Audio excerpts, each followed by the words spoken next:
गिरिवरधारी यशोदानन्दन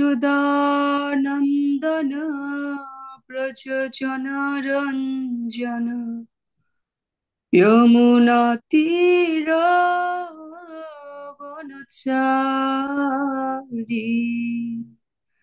जय राधा माधव कुञ्ज बिहारी। ॐ ज्ञानतिमिरन्धस्य ज्ञानाञ्जनशलाकया चक्षुरुन्मिलितं येन तस्मै श्रीगुरुवे नमः। श्रीचैतन्यमनोभीष्टं स्थापितं येन भूतले स्वयं रूप कदा मह्यं ददाति स्वपदान्तिकम्। वन्देऽहं श्रीगुरु श्रीयुतापदकमलं श्रीगुरून् वैष्णवंश्च श्रीरूपावशाग्रजातं सहगना रघुनाथन्वितं तं सजीवं साद्वैतां सावधूतं परिजनसहितं कृष्णचैतन्यदेवं श्रीराधा कृष्णपादान् सहगणललिता श्रीविशाखान्वितांश्च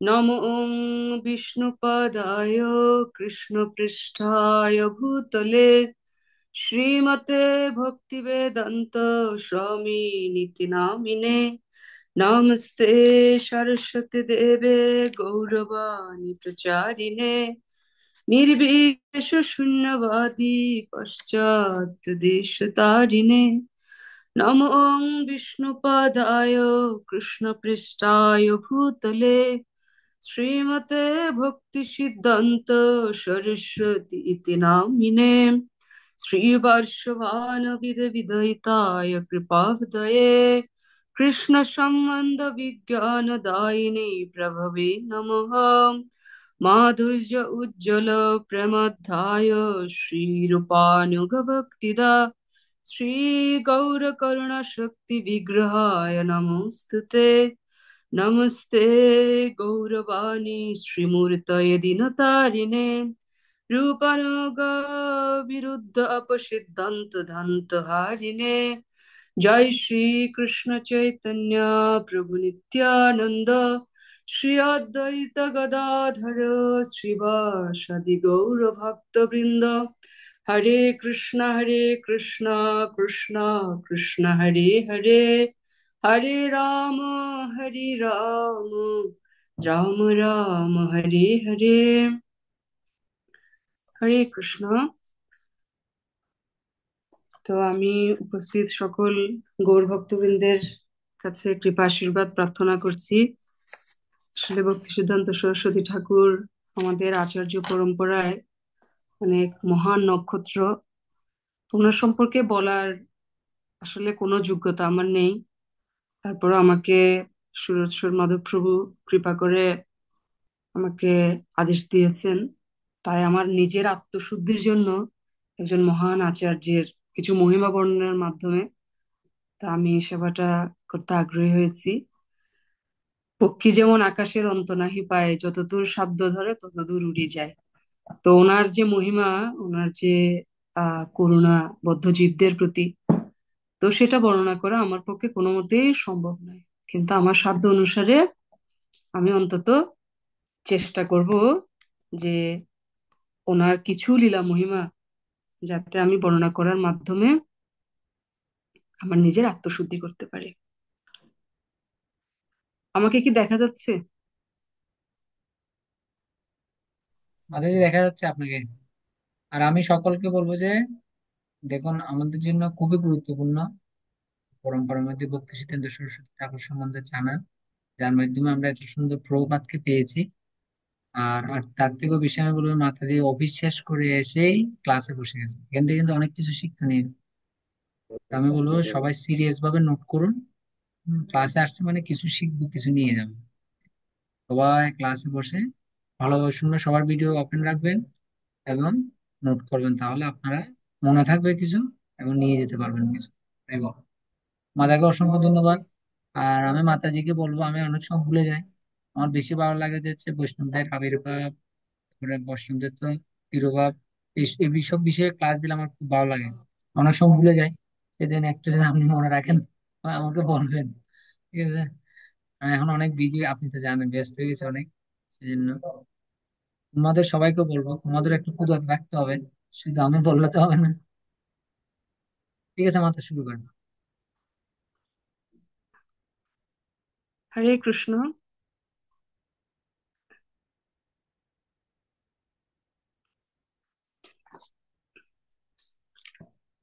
তো আমি আহ আজকে আমার যে ভক্তি সিদ্ধান্ত সরস্বতী ঠাকুরের সম্পর্কে বলার যে প্রচেষ্টা প্রয়াস, সেটা আমি মূলত শ্রী ভক্তি সিদ্ধান্ত বৈভব, এটা আপনারা দেখছেন।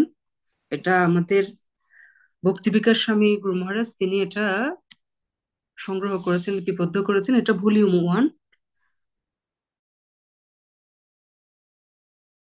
এটা আজকে অধ্যয়ন করছিলাম আপনাদের ক্লাসটা নেওয়ার জন্য, আমি প্রস্তুতি নেওয়ার জন্য। তো আমি দেখলাম ওনার অনেক লীলা, যেটা আসলে মানে অনেক কিছুই আমার জানা ছিল না। তো আমি প্রথম ওনার এটা ভাগ রয়েছে বিভিন্ন ভাগ। প্রথমে হচ্ছে ওনার বাল্যলীলা, সেটা আমি অধ্যয়ন করলাম। এরপরে ওনার সন্ন্যাস পূর্ববর্তী লীলা, সেটা অধ্যয়ন করলাম। এবং এই দুটো অধ্যয়ন করতে মানে আমি প্রায় 60 পৃষ্ঠার মতো অধ্যয়ন করলাম। এর মধ্যে আমি এত এত পেয়েছি, ঘটনা পেয়েছি, এত সুন্দর সুন্দর, এত আকর্ষণীয় আকর্ষণীয়, এত শিক্ষণীয় লীলা পেয়েছি। তা আমার মনে হচ্ছে যে এইটুকু আমি পুরোটুকু হয়তো আজকে একবারে দিতে পারবো না। মানে এত এত সুন্দর সুন্দর অনেকগুলো লীলা আমি পেয়েছি। তো আমি এই ওনার আজকে বাল্যলীলা এবং সন্ন্যাস পূর্ববর্তী জীবন, যে সময়ের মধ্যে ওনার দীক্ষার ঘটনা রয়েছে, হ্যাঁ, এবং কিভাবে উনি ওনার গুরুদেব এবং ভক্তিসিদ্ধ সরস্বতী ঠাকুর মহাশয়ের প্রয়াণের পর কিভাবে উনি প্রচার মিশনকে এগিয়ে নেওয়ার জন্য উনি নিষ্ঠাপরায়ণ হলেন, সেই বিষয়গুলো রয়েছে। এবং আরো অনেক সুন্দর ওনার বাল্যলীলায় অনেক সুন্দর সুন্দর লীলা এখানে রয়েছে। এবং এটুকু বলার পরে আমি আরো কিছু শ্রবণ করার প্রয়াস করেছিলাম। বিশেষ করে আমার সৌভাগ্য হয়েছে শিল প্রভুপাদের মুখে ওনার গুরুদেবের ভক্তি সিদ্ধান্ত সরস্বতী ঠাকুর প্রভুপাদের আবির্ভাবের দিনে উনি একটা লেকচার দিয়েছিলেন। এবং পুরো লেকচারটাতে উনি অনেক ব্যক্তিগত পার্সোনাল লীলা বলছেন গুরুদেবের সাথে। তো আমি চেষ্টা করব ওনার বাল্যলীলা এবং ওনার সন্ন্যাস পূর্ববর্তী লীলা এবং শিল প্রভুপাদের কাছ থেকে আমি আজকে যে শ্রবণ করেছি সেই বিষয়গুলো আপনাদের বলার জন্য। যদি আপনারা মনোযোগ দিয়ে শ্রবণ করেন তাহলে অনেক অনেক আনন্দ পাবেন। কারণ এই লীলাগুলো হচ্ছে অত্যন্ত আস্বাদনীয় এবং মধুর। কারণ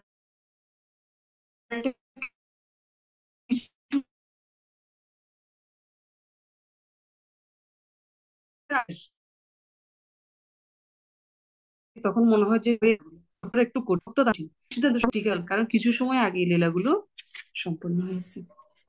তো ভক্তি সিদ্ধান্ত সরস্বতী ঠাকুরের যে আবির্ভাব, আবির্ভাব হয়েছিল হচ্ছে ওনার 1874 সালে। 1874 সালে ছিল ভক্তি বিনোদ ঠাকুরের এবং মাতা ছিল ভবতারিণী দেবী। ওনাদের গৃহে ওনার আবির্ভাব হয়েছিল। তো ভক্তি সিদ্ধান্ত সরস্বতী ঠাকুরের আবির্ভাবের যে পূর্বে কিছু ঘটনা রয়েছে, যে ঘটনাগুলো মানে খুব আমাদের আকর্ষণীয়। সেই জন্য এই ঘটনাটা আমি একটু পূর্ব থেকে ভক্তি সিদ্ধান্ত সরস্বতী ঠাকুরের জন্মেরও পূর্বের কিছু ঘটনা আমি এখানে বলবো। তো একবার ভক্তি বিনোদ ঠাকুর, আপনারা জানেন উনি একজন সরকারি উচ্চপদস্থ কর্মকর্তা ছিলেন। তো উনি, সেটা জাগতিক পরিচয়, উনি ছিলেন ভগবত ধাম থেকে আসা ভগবানের একজন বিশেষ পার্ষদ। হ্যাঁ, তিনি এসেছিলেন এই কৃষ্ণ ভক্তি সেটা প্রচার করার জন্য। তো তিনি অনেক আগে, যখন কৃষ্ণ ভক্তি কৃষ্ণ নামের প্রচার সেটা ভারতবর্ষের বাইরে কোথাও যায়নি, তখন তিনি পূর্বে ভবিষ্যৎবাণী করেছিলেন যে এমন একটা সময় আসবে যখন ইংরেজরা, ফরাসিরা, রাশিয়ানরা, তারপরে আমেরিকানরা, বিভিন্ন এলাকার লোকেরা ওরা হাতে কি নিবে, ব্যানার নিবে, মৃদঙ্গ নিবে, তারপরে করতাল নিবে, কীর্তন করতে করতে তারা এসে এই নবদ্বীপে এসে তাদের এই দেশের যে বৈষ্ণবরা তাদেরকে বলবে, দেখো আমরা তোমাদের ভাই, আমরা এই মহাপ্রভুর অমৃতময় পথ আমরা গ্রহণ করেছি।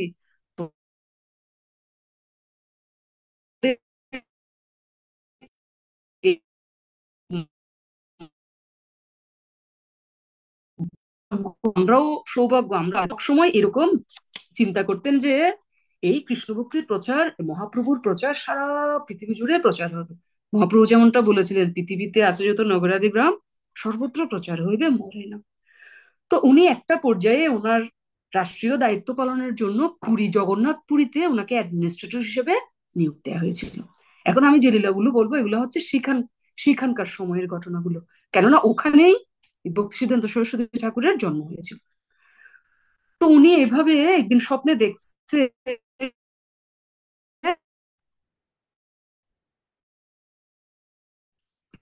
যে যে ওনার ওনাতে এসে বলছে, আমি পুরীতে শুধু তোমার আইনি কার্য এই সিদ্ধান্ত প্রচার করে, এই জন্য তোমাকে আমি এখানে এনেছি। শুধু চাকরি করার জন্য তোমাকে আমি অ্যাডমিনিস্ট্রেটর বানিয়ে এখানে আনি নাই। কে বলছে? জগন্নাথ বলছে স্বপ্নে। তো তখন ভক্তিবিনোদ ঠাকুর স্বপ্নেই জগন্নাথ বলছে যে প্রভু, আপনি তো বলছেন আপনার এই যে, আমি দেখতে পাচ্ছি আপনার এই এই যে মহাপ্রভুর যে বাণী, এই যে বৈষ্ণব ধর্মের মহান যে পরম্পরা, সেটা বিকৃত হয়ে গেছে। তো এখানে দেখা যাচ্ছে অনেক, মানে মানুষদের সেটা বোঝাতে যথেষ্ট বেগ পেতে হবে, কারণ সেটা এখন বিকৃত হয়ে গেছে। তো আমার দেখুন বয়স হয়েছে। তো উনি বলছিলেন, এটা দেখো আমার বয়স হয়েছে, তারপরে হচ্ছে আমি আমার জীবনের অনেক সময়টা কাটিয়ে ফেলেছি অন্যান্য বিভিন্নভাবে ব্যস্ত থেকে। তো একটা কাজ করুন কৃপা করে আপনি, যেহেতু আপনি আদেশ করছেন এইটাকে, এই বৈষ্ণব সিদ্ধান্তকে পুনরায় স্থাপন করার জন্য, আপনি কি করুন আপনার নিকটজনদের মধ্যে, প্রিয়জনদের মধ্যে কেউ একজনকে কৃপা করে আমার কাছে পাঠান, যাতে আমি আবার এই প্রচার করার আন্দোলনটা শুরু করতে পারি। তো তখন জগৎ ওনাকে স্বপ্নে বললেন যে তুমি যাও, এখানে যে বিমলা দেবী আছে ওর কাছে গিয়ে তুমি, ওনার কাছে গিয়ে তুমি প্রার্থনা করো। তো এইভাবে যে ঠিক যেরকম শ্রী চৈতন্য মহাপ্রভু আবির্ভূত হয়েছিলেন অদ্বৈত আচার্যের আহ্বানে, তো একইভাবে এই ভক্তিবিনোদ ঠাকুরের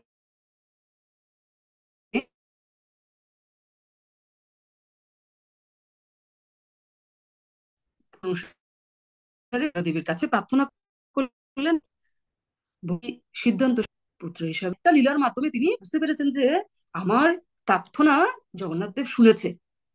হ্যাঁ, আমার প্রার্থনা শুনেছে, ওনার প্রিয় একজনকে আমার কাছে পাঠিয়েছে, তিনি আরেকটা লীলার মাধ্যমে সেটা বুঝলেন। তো তার আগে আরেকটা ঘটনা ঘটেছিল, সেটা হচ্ছে ওনার যে দাদুর দাদু ভক্তিবিনোদ ঠাকুরের, উনি একটা ভবিষ্যৎবাণী করেছিলেন যে তোমাদের, মানে আমাদের এই, মানে বংশের মধ্যে এমন একজন ভক্তের জন্ম হতে যাচ্ছে, সে হচ্ছে ভগবানের অত্যন্ত প্রিয়জন, এবং সে সারা পৃথিবী জুড়ে এই বৈষ্ণব সিদ্ধান্ত, বৈষ্ণব ধর্ম সে পুনঃস্থাপন করবে। তো যখন ভক্তি সিদ্ধান্ত সরস্বতী ঠাকুরের জন্ম হলো, তখন কিছু অদ্ভুত লক্ষণ ওনার মধ্যে ছিল। বলা হয় যে 32টা লক্ষণ থাকে, শারীরিক কিছু 32টা চিহ্ন রয়েছে, যে চিহ্নগুলো দেখলে বোঝা যায় যে উনি একজন মহাত্মা হবে। আমি সবগুলোর বর্ণনা দিচ্ছি না, তবে বিকাশ স্বামী মহারাজ প্রত্যেকটা জিনিসের বর্ণনা দিয়েছেন, কোন অঙ্গ কিরকম হবে। হ্যাঁ, তাহলে বোঝা যায় যে উনি একজন মহাপুরুষ হবে। তো ভক্তি সিদ্ধান্ত সরস্বতী ঠাকুরের মধ্যে এই প্রত্যেকটা প্রত্যেকটা জিনিস সেখানের মধ্যে বিদ্যমান ছিল। তো এইভাবে বোঝা যাচ্ছিল যে উনি হচ্ছে সেই একজন মহাত্মা। তবে আরো সবাই কি করে সেই জিনিসটা শিওর ভাবে বুঝে গেল তখন যখন বিমলা প্রসাদের বয়স 5 মাস হয়েছে। অর্থাৎ ওনার জন্মের 5 মাস পরে প্রথম, যে যেহেতু ওনারা পুরীতে আছেন, উনি পুরীর অ্যাডমিনিস্ট্রেটর, সেজন্য জগন্নাথ মন্দিরের অ্যাডমিনিস্ট্রেটর হিসেবে, সরকারি হিসেবে দায়িত্বে আছে। অনেক সময় হয় না, একজন ইওনো হয়, সরকারি মানে স্কুলের সভাপতি হয়ে যায়। তো সেরকম উনি যেহেতু একজন এরকম দায়িত্বশীল পদে ছিলেন প্রশাসনের, সেজন্য ওনাকে জগন্নাথপুরীর অ্যাডমিনিস্ট্রেটর হিসেবে সরকার এখানে নিয়োগ দিয়েছিল। তো উনি তো পুরীতে আছেন, 5 মাস পরে রথযাত্রা হচ্ছে। তো সচরাচর জগন্নাথের রথযাত্রা শুরু হয় এবং একটানা রথ চলে চলে গুন্ডিচা মন্দিরে চলে যায়। কিন্তু সেবার একটা অলৌকিক ঘটনা ঘটলো। অলৌকিক ঘটনা কি? যে এই ভক্তিবিনোদ ঠাকুরের বাড়ির সামনে এসে রথটা থেমে গেল। এবং থেমে গেল কিছুক্ষণের জন্য না, 1 ঘন্টা 2 ঘন্টার জন্য, 3 দিন। 3 দিন ওখানে রথটা আটকে রইল। তখন ভক্তিবিনোদ ঠাকুর কি করলেন, বলছে এখানে তাহলে সংকীর্তন হোক। কি করবে, রথ দাঁড়িয়ে আছে, সংকীর্তন সংকীর্তন আর প্রসাদ ওখানেই, দিনরাত সংকীর্তন চলছে। তো একটা পর্যায়ে যে এক সময় ওই সময়ে যে উনি ভক্তিবিনোদ ঠাকুর তো কন্টিনিউয়াস সংকীর্তনের আয়োজন করেছে, বলছে এই নাম সংকীর্তন বন্ধ হবে না যতক্ষণ রথ চলা শুরু হবে না ততক্ষণ পর্যন্ত, দিনরাত, মানে 24 ঘন্টা হরিনাম চলবে। কেন হরিনাম চলবে? জগন্নাথকে খুশি করার জন্য। তো এই সুযোগটা নিয়ে কি হলো, তিনি বললেন যে তার স্ত্রী এবং ছোট 5 মাসের সন্তানকে নিয়ে বললেন যে আসো। তখন ও আরেকটা সন্তানের নাম দিয়েছিল বিমলা প্রসাদ। কেন? জগন্নাথের নির্দেশে বিমলা দেবী অর্থাৎ দুর্গা দেবীর কাছে প্রার্থনা করে এই সন্তান এসেছিল, সেজন্য তার নাম হয়েছিল কি, বিমলা দেবীর কৃপাতে সন্তান এসেছে বিমলা প্রসাদ। তো ছোট বিমলা প্রসাদ এবং তার মা জগন্নাথকে দর্শন করতে আসলেন। তো এসে ছোট শিশুকে আমরা দেখি না মন্দির অনেক সময় মায়েরা ছোট শিশুদের নিয়ে গেলে মাটিতে শুয়ে দেয় ভগবানের সামনে। তো তখন উনি কি করেছেন, রথের ইনি সামনে গিয়ে ওনার পুত্রকে তিনি জগন্নাথের পায়ের কাছে শুয়ে দিয়েছেন। আর উনি ছোট হাত দিয়ে মানে স্পর্শ করার চেষ্টা করছে জগন্নাথের চরণ। এমন সময় জগন্নাথের গায়ের উপর থেকে, জগন্নাথ তো বিশাল, জগন্নাথের মালাও বিশাল, তো এমন ভাবে মালাটা পড়লো, জাস্ট বিমলা প্রসাদের শরীরের চারপাশে ওনাকে দম, ওনার চারপাশে এই মালাটা উপর থেকে পড়লো। তো এটা দেখে ওনাদের মানে তখন, এবং এর পরবর্তীতে রথটা চলা শুরু করলো। তো এই জগন্নাথের রথের এই মানে লীলাটা দেখে ওনাদের ধারণা হলো যে, ভক্তিবিনোদ ঠাকুরের ধারণা হলো যে আমার আশা পূরণ হয়েছে। আমি যে জগন্নাথের কাছে প্রার্থনা করেছিলাম যে প্রচারের জন্য আমাকে একটা, ওনার একটা পার্শ্বদকে দিতে, জগন্নাথ দেবের একজন প্রিয়, নিজের থেকে একজন নিজজন পার্শ্বদকে পাঠাতে, এবং উনি আমার কাছে একজনকে তিনি পাঠিয়েছেন, আমার সন্তান হচ্ছে সেই জন।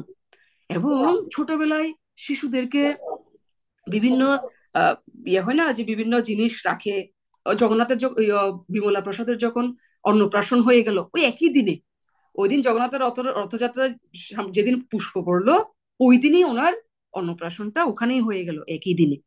এবং অন্নপ্রাশনের পরে কিছু রিচুয়াল আছে না একসাথে, যেমন অন্ন রাখলো, কিছু ধান রাখলো, বিভিন্ন জিনিস সাজিয়ে রাখলো, যে এই ছোট ছেলেটা দেখি তো টাকা রাখলো, হ্যাঁ, এবং শাস্ত্রগ্রন্থ রাখলো, যে দেখি বাচ্চা কোন জিনিসটা গ্রহণ করে।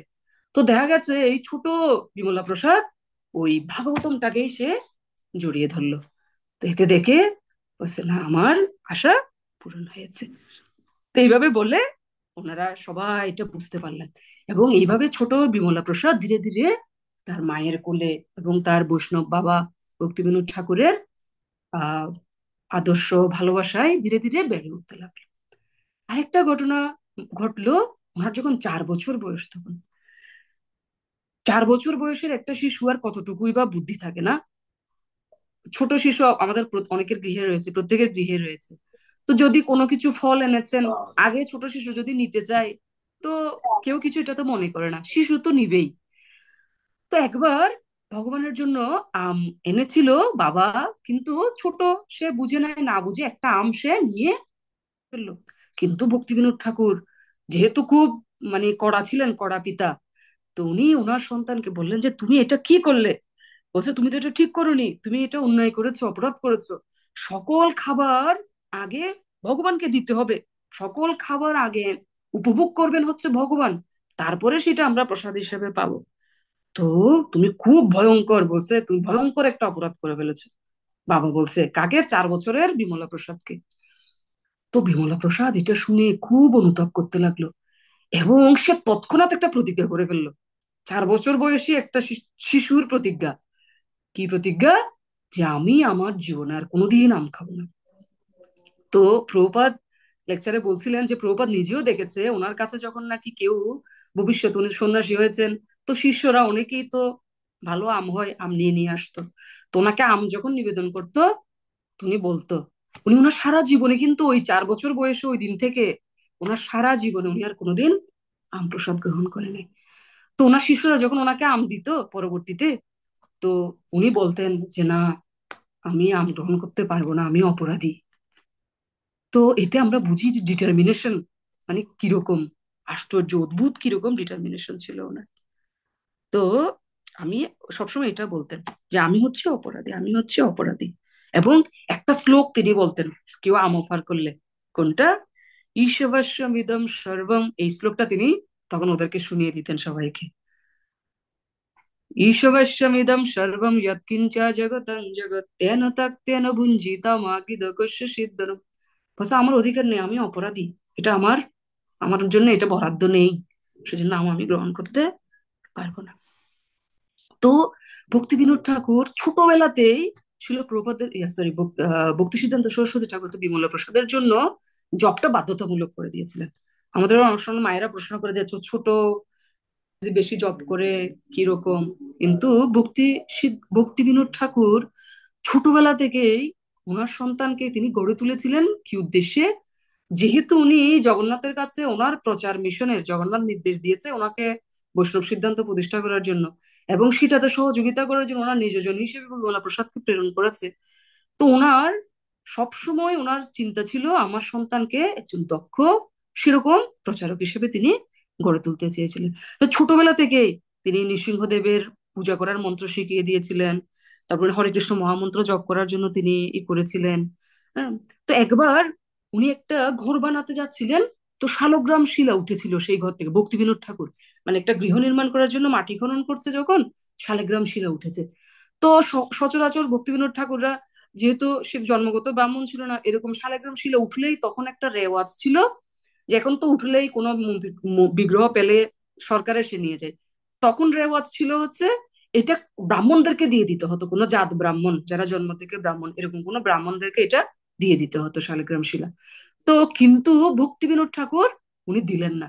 উনি কাকে দিলেন, উনি ওনার শালিগ্রাম শিলাগুলোকে তিনি বললেন বিমলা প্রসাদকে দিলেন, বসে যাও তুমি এগুলো সেবা করো। এবং উনি তখন তিলক করা শুরু করলেন। এভাবে এত ছোট বয়সে উনি সংস্কৃত সংস্কৃতে কি লেখা, শ্লোক লেখা শুরু করলেন। তিনি কোনো সাধারণ কোনো ছেলে ছিল না, সবাই বলতো কি ওনাকে লিভিং এনসাইক্লোপিডিয়া। এনসাইক্লোপিডিয়া মানে হচ্ছে, যারা জানেন তারা জানেন যে এনসাইক্লোপিডিয়া হচ্ছে মানে এমন কিছু গ্রন্থের সম্ভার যেটার মধ্যে সারা বিশ্বের সব কিছুকেই কোনো না কোনোভাবে ইনক্লুড করা হয়েছে, যেমন ডিকশনারিতে সারা বিশ্বের ইংলিশ শব্দ সবগুলো একসাথে করা হয়েছে। এনসাইক্লোপিডিয়া হচ্ছে কি মানে সকল জিনিস, প্রত্যেকটা গাছপালা বিভিন্ন কিছু, মানে এনসাইক্লোপিডিয়া হচ্ছে জ্ঞানের একটা ভান্ডার। অর্থাৎ আপনি যা কিছু চান না কেন সবকিছু ওই জায়গায় খুঁজলে আপনি এই জিনিসটা পাবেন। অনেকগুলো খন্ড খন্ড খন্ড খন্ড সাজানো আছে এনসাইক্লোপিডিয়া ব্রিটানিকা নাম।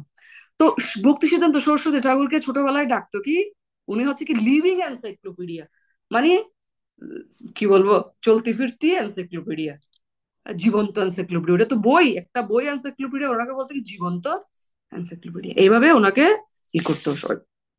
তো বলছে যে শুধু এটা নয়, এমনকি ভক্তি সিদ্ধান্ত সরস্বতী ঠাকুর একদম শেষ দিন পর্যন্ত, আমরা শিল প্রভুপাদের ভিডিও দেখি না, শেষ দিন উনি মুখস্থ শ্লোক বলছে, ভক্তি সিদ্ধান্ত সরস্বতী ঠাকুরও বলছে ওনার শেষ দিন পর্যন্ত উনি 50 বছর আগেও যে বই পড়েছে, হয়তো 50 বছর ওই বই আর কোনোদিন ধরে নাই, ওই গ্রন্থ কোনোদিন ধরে নাই, 50 বছর আগে পড়া একটা গ্রন্থ থেকে একদম হুবহু কোন পৃষ্ঠায় কি পড়েছে সব উনি হুবহু বলে দিতে পারতেন।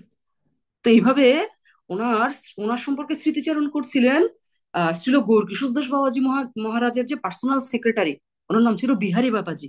তো উনি ওনার সম্পর্কে স্মৃতিচারণ করতে গিয়ে বলছিলেন যে ছোট ভক্তি সিদ্ধান্ত সরস্বতী ঠাকুর সম্পর্কে, বলছে আমি সব সময় দেখতাম ভক্তি সিদ্ধান্ত সরস্বতী ঠাকুর ছোটবেলায় সে যখনই তাদের ওখানে যেতাম, তা আমি দেখতাম যে সে মানে প্রায় একটা শুধু একটা নর্মাল একটা শার্ট পরে আছে, হ্যাঁ নর্মাল একটা শার্ট পরে আছে আর টুপি পরে আছে, আর ও খেলাধুলা করতো না। ছোট শিশুরা যেমন খেলাধুলা করে একটু এদিক ওদিক চঞ্চল, বলছে ওর মধ্যে না, বলছে একটু ছোট শিশু কিন্তু সে খুব গম্ভীর। বলছে ওর গম্ভীর স্বভাব দেখে আমি অবাক হয়ে যেতাম। এবং তার যে তার যে অঙ্গজুতি, তার যে মানে শিখা, তার যে জ্ঞান, এটা দেখে অবাক হতাম। বলছে আরেকটা জিনিস দেখে আমি খুব অবাক হতাম, হরিনামের প্রতি তার আসক্তি দেখে। এই ছোট ভক্তি সিদ্ধান্ত সরস্বতী ঠাকুর বিমলা প্রসাদ হরিনামের প্রতি অত্যন্ত আসক্তি ছিলেন, এবং তিনি সব সময় হরিনামের প্রতি আসক্তি থাকতেন। অর্থাৎ যেটুকু সময় উনি দেখতেন, ওনাকে দেখতেন যে উনি হরিনাম করছে বসে। এবং বাবাজি মহারাজ অর্থাৎ গৌরকিশোর দাস বাবাজি মহারাজ এই ছোটবেলা থেকে এই ওনার যে পরবর্তীতে যিনি ওনার গুরুদেব হয়েছেন, উনি ছোটবেলা থেকে বিমলা প্রসাদকে খুব ভালোবাসতেন। হ্যাঁ, এবং ভালোবেসে উপহার দিতেন। গৌরকিশোর বাবাজি কি উপহার দিবে, যেমন একটা ছেঁড়া তুলসীর তুলসী মালা এরকম, তারপরে তিলক করার একটা স্টাম্প, এরকম জিনিস ওনাকে উপহার হিসেবে দিতেন পুটলি বেঁধে। আর ভক্তিসুদ্ধ সরস্বতী ঠাকুর খুব যত্ন করে এই জিনিসগুলো রেখে দিত। বলছে এগুলো খুব সাধারণ জিনিস মনে হতে পারে দেখতে, কিন্তু এটা একটা মহামূল্যবান জিনিস মনে হতো ওনার কাছে। তো এইভাবে তিনি সেটা রেখে দিতেন। ছোটবেলার আরেকটা স্মৃতি আছে। তো একবার কিছু সাধু ওনাদের গৃহে এসেছে বা কোন এক জায়গায় দেখা হয়েছে, ওটা বলেনি স্পষ্ট করে। তো সবাই দণ্ডবোধ দিচ্ছে আশেপাশে যারা আছে, কিন্তু ও বিমলা প্রসাদ দিচ্ছে না। তো বলছে তুমি বাবাজিকে দণ্ডবোধ দিচ্ছ না কেন? তখন এই ছোট বিমলা প্রসাদ বলছে, বলছে আমি সহজিগাতের দণ্ডবোধ দিই না। তো এই ছোটবেলা থেকে উনি যে অপসিদ্ধান্ত দান্ত হারিয়ে ওনার যে প্রণাম প্রণাম মন্ত্র রয়েছে অপসিদ্ধান্ত, বৈষ্ণব সিদ্ধান্তের বিরোধী যারা, তাদেরকে উনি কঠোর হস্তে তিনি সবসময় তাদেরকে উনি রিজেক্ট করতেন, মোট কথা ওদের রিজেক্ট করতেন। তো ছোটবেলা থেকে ভক্তি বিনোদ ঠাকুর কি করতেন, ওনাকে প্রচার সম্পর্কে শিখাতেন, বিভিন্ন ধামে নিয়ে যেতেন, তারপরে সাধুদের সঙ্গে কথা বলিয়ে দিতেন, দেখা করিয়ে দিতেন, তারপরে বিভিন্ন প্রচারে ব্যস্ত রাখতেন। কিরকম, ভক্তি বিনোদ ঠাকুর বিভিন্ন জায়গায় ক্লাস দিতে যেতেন, তো সেইখানে উনি ছেলেকে সাথে করে নিয়ে যেতেন এবং কোনো না কোনো সেবা, এই প্রচার সংক্রান্ত সেবা তিনি ছেলেকে শিখাতেন। তো এইভাবে অটোমেটিক বিমলা প্রসাদের কি হয়ে যাচ্ছে, সব ট্রেনিং গুলো হয়ে যাচ্ছিল। এবং তিনি তার বাবার যে মনোভাব, সেটা তিনি আয়ত্ত করে নিলেন। যে ওনার বাবার যে মহাপ্রভুর মিশন, যে সব জায়গায় প্রচার করার যে একটা মনোভাব, সেটা তিনি গ্রহণ করে নিলেন। তো এটা ছোটবেলা থেকে ওনার মধ্যে সেটা প্রকাশ পেয়েছিল। আবার তার বাবা শুধু যে এই শিক্ষাগুলো দিচ্ছিলেন তা নয়, তিনি পাশাপাশি তাকে উন্নত জাগতিক শিক্ষায়ও শিক্ষিত করলেন। কেননা তিনি চেয়েছিলেন তার সন্তান যারা সমাজের উচ্চশিক্ষিত ব্যক্তিরা, তাদের কাছে তিনি প্রচার করবে। তো তাদের কাছে যদি তিনি প্রচার করতে চায়, তাহলে সেই হিসাবে সোসাইটিতে ওনাকে অ্যাকসেপ্ট করার মতো সেরকম লিডার বানাতে হবে। সেজন্য তিনি জাগতিকও শিক্ষাগুলো ওনাকে দিচ্ছিলেন।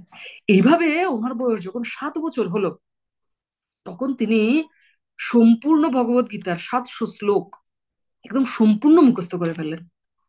এক মুখস্থে পুরা 700 শ্লোক উনি পুরা বলে দিতে পারতেন। তো এইভাবে ওনার অনেকগুলো লক্ষণ সেভাবে প্রকাশ পাচ্ছিল। এবং তিনি আহ অনেকগুলো বিষয় শিখছিলেন, তার মধ্যে কি করে প্রিন্টিং করতে হয়।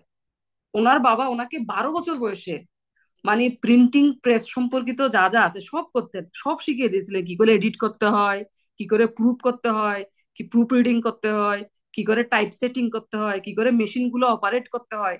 এবং বিমলা প্রসাদ দেখা যেত যে ওনার কোনো যদি প্রেসে, যেহেতু ওনার বাবা প্রেস ছিল, সজ্জন তোষণী, ভক্তি বিনোদ ঠাকুর সজ্জন তোষণী পত্রিকা প্রকাশ করতেন, সেখানে তিনি ভগবত ভক্তির এই কথাগুলো, ভগবানের কথাগুলো প্রচার করতেন। তো সেখানে প্রিন্টিং প্রেসে এই 12 বছর বয়সে সবকিছু শিখে নিলেন কে, ভক্তি সিদ্ধান্ত সরস্বতী ঠাকুর অর্থাৎ ছোট বিমলা প্রসাদ। তো বিমলা প্রসাদ যখন কোনো মেশিন কাজ করতো না, তিনি কি করতেন, মেশিন গুলো একলা একলাই নিজে নিজে প্রিন্টিং প্রেসের মেশিন গুলো তিনি ঠিক করে ফেলতেন। এবং এভাবে ওনারা একবার এটা হচ্ছে 1885 সালের দিকে, অর্থাৎ ভক্তি সিদ্ধান্ত সরস্বতী ঠাকুরের, বিমলা প্রসাদের বয়স তখন কত, 78, 79, 80, 81, 82, 83, 84, 85, সাত, এবার 7 বা 8 বছর চলছে এরকম সময়। তখন একটা অদ্ভুত ঘটনা ঘটলো। এটা একটা এক প্রকার অলৌকিকই বলা চলে। হ্যাঁ, অলৌকিক ঘটনা।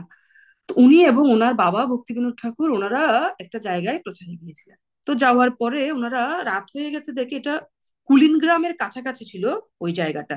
শ্রী চৈতন্য মহাপ্রভুর যে পূর্বতন যে তীর্থস্থানগুলো সেটা দেখতে ওনারা বের হয়েছিলেন। যেতে যেতে এক জায়গায় সন্ধ্যা হয়ে যাওয়া, তো ওনারা নিকটস্থ একটা মন্দিরে গিয়ে উঠলেন। পরিত্যক্ত মন্দির, কেউ ছিল না, বাইরে থাকার চেয়ে মন্দিরে ওখানে ওনারা রাত কাটালেন। তো যখন সকাল হলো, সব দিক থেকে এলাকাবাসী সবাই ছুটে আসলো, অবাক হয়ে ওনাদের দিকে তাকিয়েছে। বলছে আপনারা কিভাবে এখানে থাকলেন, এখানে তো একটা ভূত আছে। বলছে এই ভূতটা জন্য এখানে কেউ থাকতে পারে না। কিভাবে কেউ থাকবে, সন্ধ্যার পরে ওকে মন্দিরে যাওয়া তো দূরের কথা, ওই মন্দিরে আসা তো কেউ আসাও আসা বন্ধ করে দিয়েছে, জন্য পরিত্যক্ত হয়ে গেছে। বলছে আসে রাস্তা দিয়েও যদি, আশেপাশ দিয়েও যদি কেউ হেঁটে যায়, ওদেরকে ঢিল মারে আহত করে ফেলে। তো এই ভয়ে এদিকে কেউ আসে না। তো তখন ভক্তিবিনোদ ঠাকুর বলছে, "আচ্ছা, আমরা হরিনাম করেছি, আমরা ভগবত ভজন করেছি, আমরা ভূতটাকে দেখেছি। ও স্বীকার করছেন যে আমরা ভূতটাকে দেখেছি, কিন্তু সে আমাদের কোনো ক্ষতি করতে পারেনি, যেহেতু আমরা ভগবানের নাম করেছি। তখন এলাকাবাসী বলছে, ওরা জানে, বলছে ওই ভূতটা তো হচ্ছে ওখানকার পূজারীর ভূত, মানে ওই মন্দিরের পূজারী ছিলেন ওই লোকটা যিনি ভূত হয়ে গেছেন পরে। তো বলছে উনি পূজারী ছিলেন, কিন্তু বলছে আচ্ছা, আপনি বলছেন হরিনামের মাধ্যমে আপনারা এই ভূতের উপদ্রব থেকে রক্ষা পেয়েছেন, আপনাদের আমরা তো দেখতে পাচ্ছি আপনাদের কিছু হয়নি, ছোট শিশু কথা কারো কিছুই হয়নি, অথচ ওই পূজারী তো সারা দিন হরিনাম করতো, কিন্তু সে ভূত হয়ে গেল, আবার হরিনাম করে আপনারা এর থেকে রক্ষা পেলেন, এটা কিভাবে সম্ভব হলো? বলছে সে তো গোস্ট, ওই ভূতটা তো সবসময় হরিনামই করতো, ওই মন্দিরে থেকে হরিনাম করতো সারা জীবন, কিন্তু সে কেন ভূত হয়ে গেল? আর আপনারা কি করে এই হরিনামের মাধ্যমে এই ভূতের হাত থেকে রক্ষা পেলেন? তখন ভক্তিবিনোদ ঠাকুর বলছে, আচ্ছা, এই যে পূজারীটা ছিল তার স্বভাব কিরকম ছিল? বলছে খুব খারাপ স্বভাবের ছিল সে, অনেক দোষ ছিল তার, স্বভাবে অনেক সমস্যা ছিল।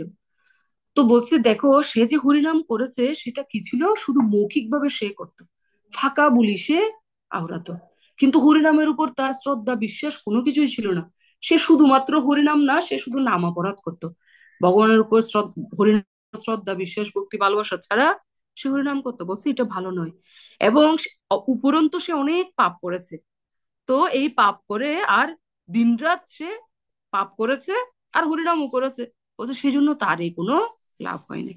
তো এখানে একটা জগন্নাথ দাস পণ্ডিতের প্রেম বিবর্ততে যেটা বলা হয়েছে সেটা রেফারেন্স দেওয়া হয়েছে, অসাধু সঙ্গে ভাই কৃষ্ণ নাম নাহি হয়, নামাক্ষর বাহিরায় বটে, নাম কবু নয়। বলছে নাম অক্ষর বাহির হয় ঠিক আছে, কিন্তু এটা হরিনাম হয়নি তার। তো বলছে যদিও হরিনাম হচ্ছে কৃষ্ণ থেকে অভিন্ন, কিন্তু যেহেতু সে নামাপরাধ করতো, সেজন্য সে আবার অনেক পাপ কর্মে লিপ্ত ছিল, সেজন্য সে কি হয়েছে, ভূত হয়ে গেছে। তখন মানুষরা তাকে জিজ্ঞেস করলো, আচ্ছা, সে কি কখনো তার এই মানে কষ্টকর পরিস্থিতি ভূতের শরীর থেকে তিনি কোনোদিন মুক্তি পাবে না? বলছে হ্যাঁ অবশ্যই পাবে, যদি সে কোনো শুদ্ধ ভক্তের মুখে কি শুনে, ভগবত গীতা পাঠ শুনে, ভাগবতম পাঠ শুনে, এবং হরিনাম শুনে, যার যার সাথে সরাসরি ভগবানের কৃষ্ণের সম্পর্ক রয়েছে, এরকম কারো কাছ থেকে যদি সেটা শুনতে পায়, সে তার এই ভূতের শরীর থেকে মুক্তি পাবে। এবং তারা তো এই বলে ভক্তিবিনোদ ঠাকুররা চলে আসলো সেখান থেকে, এবং এরপরে কোনোদিন আর ওই ভূতের উপদ্রব এলাকাবাসী দেখতে পায়নি। তো সবাই বুঝতে পারলো এই ভক্তি বিনোদ ঠাকুর এবং তার সন্তান বিমলা প্রসাদ, ওরা যে নাম করেছে, ওরা যে গ্রন্থ অধ্যয়ন করেছে, শাস্ত্র কথা শুনিয়েছে সেই ভূতটাকে, তো যেহেতু ওনারা ভগবানের শুদ্ধ ভক্ত, সেজন্য ভূতটা উদ্ধার পেয়ে গেছে। তো এখানে বলছিল যে এইভাবে ওরা এলাকার লোকেরা সেটা বলা বলি করছিল নিজেরা নিজেদের মধ্যে, দেখো এই লোকটা হচ্ছে কৃষ্ণের কত মানে আপনজন, কত প্রিয়, সে একটা ভূতকে পর্যন্ত উদ্ধার করে ফেলেছে। আমাদের মনে হচ্ছে এরা একসময় সারা সমস্ত জগৎকে, সারা পৃথিবীকে ওনারা উদ্ধার করে ফেলবে, এভাবে লোকেরা তখন বলা বলি করছিল। তো এইভাবে স্কুলে ভর্তি কমলা প্রসাদ, স্কুলে যখন শিক্ষকরা বিভিন্ন বিষয়ে বলতো, তখন তো ব্রিটিশ পিরিয়ড চলছে, তো সেই জন্য যারা ওরা আসতো মিশনারি যারা, বা এই স্কুল যেগুলা চালু হয়েছিল খ্রিস্টান মিশনারি স্কুলগুলা, ওরা বিভিন্নভাবে একটু কনভার্ট করার একটা প্রচেষ্টা ওদের মধ্যে থাকতো, বিশেষ করে হিন্দুদেরকে বাচ্চাদেরকে বিভিন্ন রকম কথা বলে না, এটা বিভিন্ন সময়ে দেখা যায়, যারা প্রায়োরিটি থাকে তারা বিভিন্নভাবে তার ধর্মীয় বিশ্বাসটাকে হেয় করার প্রচেষ্টা করে। হ্যাঁ, তো এটা কোনো ভালো কোনো দিক নয়, কারণ হেয় করে তো কোনো চেঞ্জ, একটা সম্পর্কে আরেকটা মানে অন্য একটা যেটা সত্য নয় সেটা মিথ্যে উপস্থাপন করে, মিথ্যা তো কোনো সময় চাপা থাকে না, এক সময় সেটা অবশ্যই এক সময় না এক সময় প্রকাশ পায়। হ্যাঁ, তো যখন শিক্ষকরা এরকম বিভিন্ন ধরনের কথাবার্তা তারা বলতো, তো একবার এই একটা ওখানে ছিল না, নাম ছিল মিস্টার সি লিটল, ওইটা ওদের অঙ্কের টিচার ছিলেন। তো উনি কি করতো, ওদের ফিজিক্স অঙ্ক এগুলো পড়াতো এই বিমলা প্রসাদের ক্লাসে আর কি। তো যখন এবার পড়াচ্ছে, তো পড়াতে গিয়ে বলছে বলছে আমার মনে হয় তোমরা এগুলো বুঝতে পারছো না। বুঝতে, আমি যে বলছি যে বাইবেল সম্পর্কে যে শিক্ষাগুলো তোমাদের দিচ্ছি, কিন্তু পড়ায় ওনার ম্যাথ পড়ানোর কথা, ফিজিক্স পড়ানোর কথা, কিন্তু উনি ক্লাসে মানে বাইবেল সম্পর্ক থেকে বিভিন্ন কিছু পড়াতেন। তো বাইবেল থেকে অনেক কিছু বলছে, তো বলে টলে বলছে তোমরা তো সব বুঝতে পেরেছো না যে আমি তোমাদের বাইবেল থেকে কি বলেছি। আসলে ওখানে ছাত্ররা তো ছিল সবাই হিন্দু, তো ওদের এগুলো শুনতে ওদের বেশি ভালো লাগতো না, কিন্তু চুপচাপ টিচার বলছে কি করবে, শুনতে বাধ্য হতো। তো একবার বিমলা প্রসাদ দাঁড়িয়ে গেল। তো দাঁড়িয়ে বলছে, বলছে টিচার আমি কিছু বলতে চাই। বলছে বলো, তোমার কেমন লেগেছে আমি যা বলেছি, বাইবেল শিক্ষা দিয়েছি বুঝেছি, তোমার তোমার ভালো লেগেছে? তো বলছে স্যার আমার একটা জিনিস, আপনারা যে ওখানে বলছে যে বাইবেলে যে উল্লেখ আছে, god please give us our daily bread, আমাদেরকে আমাদের দৈনন্দিন রুটি দাও, এরকম যে প্রার্থনাগুলোর কথা বলছেন, যে প্রার্থনা করছে, বলছে আমি দেখছি এটা আমাদের দেশের দুর্গা ভক্তদের সাথে খুব মিলছে। আহ, যারা এরকম দুর্গার উপাসনা করে তারা এরকম বলে, আমাদের এটা দাও, আমাদের ধন দাও, আমাদের এটা দাও ওটা দাও, বিভিন্ন কিছু বলে। বলছে আমার মনে হচ্ছে আপনাদের খ্রিস্টানদের সাথে আমাদের যারা দুর্গা দেবীর উপাসনা করে ওদের খুব মিল আছে। হ্যাঁ, ওরা খাদ্য চায়, এরাও এটা চায়। তো এইভাবে তিনি বিভিন্ন সময় তাদের কথাগুলোকে তিনি প্রতিবাদ করতেন। এবং তিনি তখন ওনাকে ক্লাস দেওয়া শুরু করলেন, টিচারকে। কি কিসের উপরে? বসে এগুলো চাওয়া, এগুলো তো প্রকৃত ভক্তি নয়। প্রকৃত ভক্তি হচ্ছে কি, কোনো কিছুর আশা না করে শুধু ভগবানকে ভালোবাসার জন্য ভগবানের প্রতি ভক্তি করা। সেটা ভগবান কোনো কিছু শুধু আমাদের মানে ইয়া পূরণের বিষয় না, দাবি পূরণের বিষয় নয়। একবার গুরু মহারাজ, জগদীশ্বর গুরু মহারাজ বলছিলেন যে কৃষ্ণ ইজ নট জুমেটো। জুমেটো মানে হচ্ছে যেমন ওদের আমাদের এখানে খাবার আনার বিভিন্ন অ্যাপ আছে না, ফুড পান্ডা টাইপের। তো ভারতে একটা আছে জুমেটো, মানে ওখানে অর্ডার দিলেই ওই ঘরে ঘরে এসে ডেলিভারি দিয়ে যায়। বসে কৃষ্ণ কি জুমেটো? তো তুমি চাইবা আর কৃষ্ণ এসে তোমাদের ডেলিভারি দিয়ে যাবে। তো এরকম ভক্তি সিদ্ধান্ত সরস্বতী ঠাকুর ওনার টিচারকে বোঝাচ্ছে যে ভগবান আমাদের অর্ডার বিয়ারার নয়, যে আমরা অর্ডার করব আমাকে এটা দাও উনি আমাদের দিবে। এটা প্রকৃত ভক্তির সম্পর্ক নয়। ভক্তির সম্পর্ক হচ্ছে কি, ভগবানের প্রতি অহৈতুকী অপ্রতিহতা ভক্তি। তো এই জিনিসগুলো তিনি ওনাকে ওনার টিচারদেরকে বোঝাচ্ছিলেন। তো এবং এভাবে এই আসলে একটা পর্যায়ে বোঝাতে বোঝাতে ওনাকে, ওনার তো বেরি হয়ে যেতে হয়েছিল। এবং ওনার একটা টিচারের সাথে যখন অনেক কড়াভাবে অনেক কিছু তিনি বললেন, তো ওনারা স্কুল থেকেই ওনাকে, মানে শিক্ষকের সমালোচনা করাতে ওনাকে একটা পর্যায়ে কলেজ থেকেই চলে আসতে হয়েছিল। তো উনি তখন বলছিলেন, এটা 1995 সালে, সরি 1895 সালে। তো তো ওই সময় যখন ওনাকে বের হয়ে আসতে হলো, পরবর্তীতে এই ঘটনাটা নিয়ে ভক্তিসিদ্ধান্ত সরস্বতী ঠাকুর ওনার শিষ্যদেরকে বলেছিলেন। বসে, তো যদিও আমি খুব ভালো স্টুডেন্ট ছিলাম, আমি একদম টপার ছিলাম ওখানে, ক্লাসে আমি টপার ছিলাম। তো একটা পর্যায়ে আমি দেখলাম আমি যদি এইভাবে রেজাল্ট করতে থাকি তাহলে আমার উপর দিকে সবার আশা বেড়ে যাবে। তো ভালো রেজাল্ট করতে করতে এক সময় দেখা যাবে আশেপাশের লোকেরা আমাকে বলবে ভালো রেজাল্ট করছে, ভালো চাকরি করতে হবে, এই করে করে সবাই আমাকে জড়িয়ে ফেলবে। তো আমি চিন্তা করলাম একটা সুযোগ নিয়ে, যে কোনো একটা সুযোগ নিয়ে আমাকে এই ভালো স্টুডেন্ট পড়ালেখা এগুলো থেকে বের হয়ে যেতে হবে। বস আমি সুযোগটা কাজে লাগিয়েছিলাম, আসলে উনি ইচ্ছে করে, এবং সেখান থেকে বের হয়ে গেছিলাম। তখন উনি আরেকটা কথা বলেছিলেন, বলছে আমি শুধু সাধারণ একটা পেশা চাই, এমন না যে কিছু করবো না তা না, বলছে বড় কিছু না, একটা সিম্পল পেশা আমি চাই যেখান থেকে আমার সামান্য হলেও কিছু অর্থ আসবে, ঠিক ততটুকু অর্থ যতটুকু অর্থ দিয়ে আমি আমার জীবনটা প্রতিপালন করতে পারবো। আর আমি বাকি সময় পুরোটা আমার এনার্জি শক্তি সব আমি কৃষ্ণ ভক্তিতে, কৃষ্ণ ভক্তি প্রচারে আমি নিয়োগ করতে চাই। তো এইভাবে তিনি বলে আমি অত বড় কিছু আমি করতে চাইনি। তো যদি উনি ওর মেধাবী ছাত্র সত্ত্বেও তিনি সেভাবে বের হয়ে গেলেন। এবং এর পরবর্তীতে উনি একটা রাজার ইয়েতে, কোন একজন রাজার কিছু জীবনী লেখা হচ্ছিল, সেখানে ওনার একটা, মানে রাজা ওনাকে রাখতে বলেন, ওনার যেহেতু সংস্কৃতি অগাধ পাণ্ডিত্য। তো মানে 5-6 বছর বয়সে যে শিশু সংস্কৃতে শ্লোক রচনা করতে পারে, তার তার তার সংস্কৃতের পরিধি আর তো আমরা বলার কোনো অপেক্ষা রাখেন। তো রাজা তাকে রেখে দিয়েছিল, এবং সেখানে উনি কিছু আহ অর্থ পেতেন। সেই অর্থ নিয়ে উনি সুন্দরভাবে ওনার সিম্পল লাইফ, হাই থিঙ্কিং আমরা যেটা পরবর্তীতে শিল প্রভুপাদের ইস্কনের মিশনে দেখলাম, সেভাবে উনি জীবনযাপন করতেন। এবং আহ ভক্তি সিদ্ধান্ত সরস্বতী ঠাকুর ওনার ওই যে রাজা, উনি কিন্তু সারা জীবন ওনার এটা বহাল রেখেছিল। মানে ভক্তি সিদ্ধান্ত সরস্বতী ঠাকুর যখন ওনার এই কাজ শেষ করেও দিয়েছিলেন, কিন্তু উনি বুঝতে পেরেছিলেন, রাজা বুঝতে পেরেছিলেন উনি একজন মহাত্মা। মানে উনি এমনিতে তো আমার কোনো সেবা দেওয়ার সুযোগ হবে না, কিন্তু আমি যদি ওনাকে যে কোনো ভাবে পেনশন বলেছিলেন, বলছে আপনি অনেকদিন আমার এখানে চাকরি করেছেন, চাকরি করার পরে যতদিন বেঁচে থাকে ততদিন তো একটা পেনশন দিতে হয়, তো আমি আপনাকে একটা পেনশন দিচ্ছি। এরকম বলে বলছে আমার চাকরি করা লাগবে না এখন আর, আপনি যেখানেই থাকুন আমি আপনাকে এই আমার পেনশন হিসাবে এই টাকাটা দিয়ে যাব।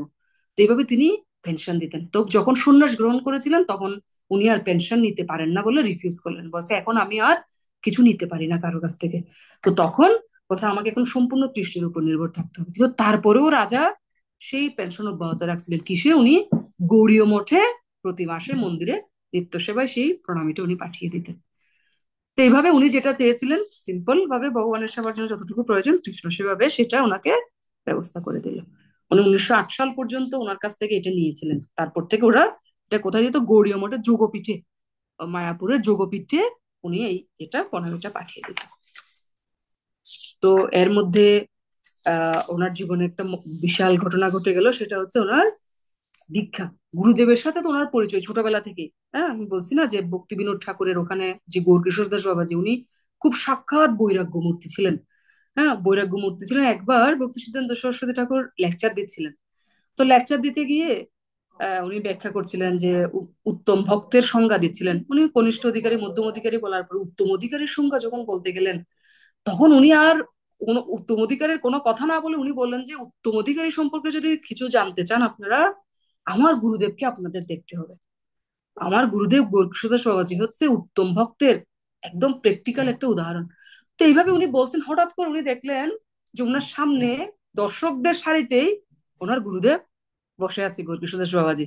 এবং এই গোর্খসদাস বাবাজিকে যখন ভক্তি সুন্দর সরস্বতী ঠাকুর খেয়াল করলো, অন্যরাও খেয়াল করলো, উনি সাথে সাথে উঠে ওখান থেকে চলে গেলেন। কারণ ওনার নিজের প্রশংসা শুনতে চাইলেন না, উঠে ওখান থেকে চলে গেলেন। তো দীক্ষাটা কিভাবে হয়েছিল সংক্ষেপে আমি বলছি, যে 1898 সালে, অনেক, প্রায় 30 বছর ধরে ব্রজমন্ডল ভূমিতে গৌরকিশোরদাস বাবাজি অলরেডি তপস্যা করে ফেলেছেন এর মধ্যে। তো তপস্যা করে তিনি কি করলেন, তখন তিনি এই নবদ্বীপ ধামে তিনি আসলেন, এই গৌরকিশোরদাস বাবাজি। এবং সেখানে এসে তিনি গৌর বিষ্ণুপ্রিয়ার যে বিগ্রহ রয়েছে সেখানে তিনি দর্শন করতে যেতেন। সেখানে তিনি চৈতন্য মহাপ্রভুর যে জন্মস্থান সেখানে উনি দর্শন করতে যেতেন। তো তিনি ছিলেন একজন ভজনানন্দী। এবং তিনি চেষ্টা করতেন যে আমি শুধু এক জায়গায় নির্জনে আমি থাকবো, আমি ভগবানের ভজন করব, হ্যাঁ, সাধন ভজন করব, হরিনাম করব। তো এইভাবে তিনি সেভাবে থাকতেন। এবং তিনি কখনো এই যে কোনো মন্দির প্রতিষ্ঠা করা, তারপরে কোনো মানে তাদের অনুসারী করা, দীক্ষা দেওয়া, এর প্রতি ওনার কোনো আগ্রহ ছিল না। তো তিনি এইভাবে শুধু মানে কিভাবে ওনার চলতো জীবন, উনি ভিক্ষা করতেন, কাপড় চোপড় একদম ফাটা ছেঁড়া, কোনো মতে যদি কাপড় থাকতো তাইলে থাকতো, যখন কাপড় একেবারে ছিঁড়ে গেছে থাকতো না, তখন উনি উলঙ্গ হয়ে চলতেন। এরকম বৈরাগ্য ছিল গৌরকিশোর দাস বাবাজি মহারাজের। তা উনি কোথা থেকে কাপড় নিতেন, গঙ্গার ঘাটে যেসব মৃতদেহ দাহ করতে আসতো, দাহ করার আগে তাদের কাছ থেকে চেয়ে বলছে, একটা কাপড় দাও, অথবা ভাসিয়ে দিত না অনেক মৃতদেহ, তাদের গা থেকে খুলে কাপড় নিয়ে সেই কাপড়টা তিনি পরতেন। এতটা ওনার সে বৈরাগ্য ছিল। তো যখন উনি 1898 সালের দিকে ভক্তি সিদ্ধান্ত সরস্বতী ঠাকুর, ভক্তি বিনোদ ঠাকুর, সানদা সুখদা কুঞ্জ, আপনারা অনেকে নবদ্বীপ পরিক্রমার সময় গিয়েছেন, তো সেখানে তিনি যখন আহ পুরোপুরি ওখানে উঠে গেলেন, তো গৌরকিশোর বাবাজিও সেখানে আসতো। গৌরকিশোর বাবাজি যাত্রার সাথে মিশতো না, কিন্তু উনি ভক্তি বিনোদ ঠাকুরকে ওনার গুরু রূপে, আমরা দেখি না গুরু পরম্পরা দ্বারা ভক্তি বিনোদ ঠাকুরের পরে গৌরকিশোর দাস বাবাজি, তো সেভাবে তিনি গ্রহণ করেছিলেন ওনাকে, ওনার কাছে উনি আসতেন। তো ওই সময় মানে এই ভক্তি সিদ্ধান্ত সরস্বতী ঠাকুরকে, অর্থাৎ উনি বিভিন্ন উপহারগুলো ওনার যে উপহার দিতেন, সেটা বিশেষভাবে ওনার সেই সময়ের লীলার মধ্যে এটা পড়ে। তো যখন ভক্তি বিনোদ ঠাকুর বললেন যে তুমি ওনার থেকে দীক্ষা নাও, এই কার কাছ থেকে, গৌরকৃষ্ণ শিবাজী মহারাজের কাছ থেকে তুমি দীক্ষা গ্রহণ করো। তো যখন উনি গেলেন, তো গৌরকৃষ্ণ শিবাজী মহারাজ ওনাকে রিজেক্ট করে দিলেন।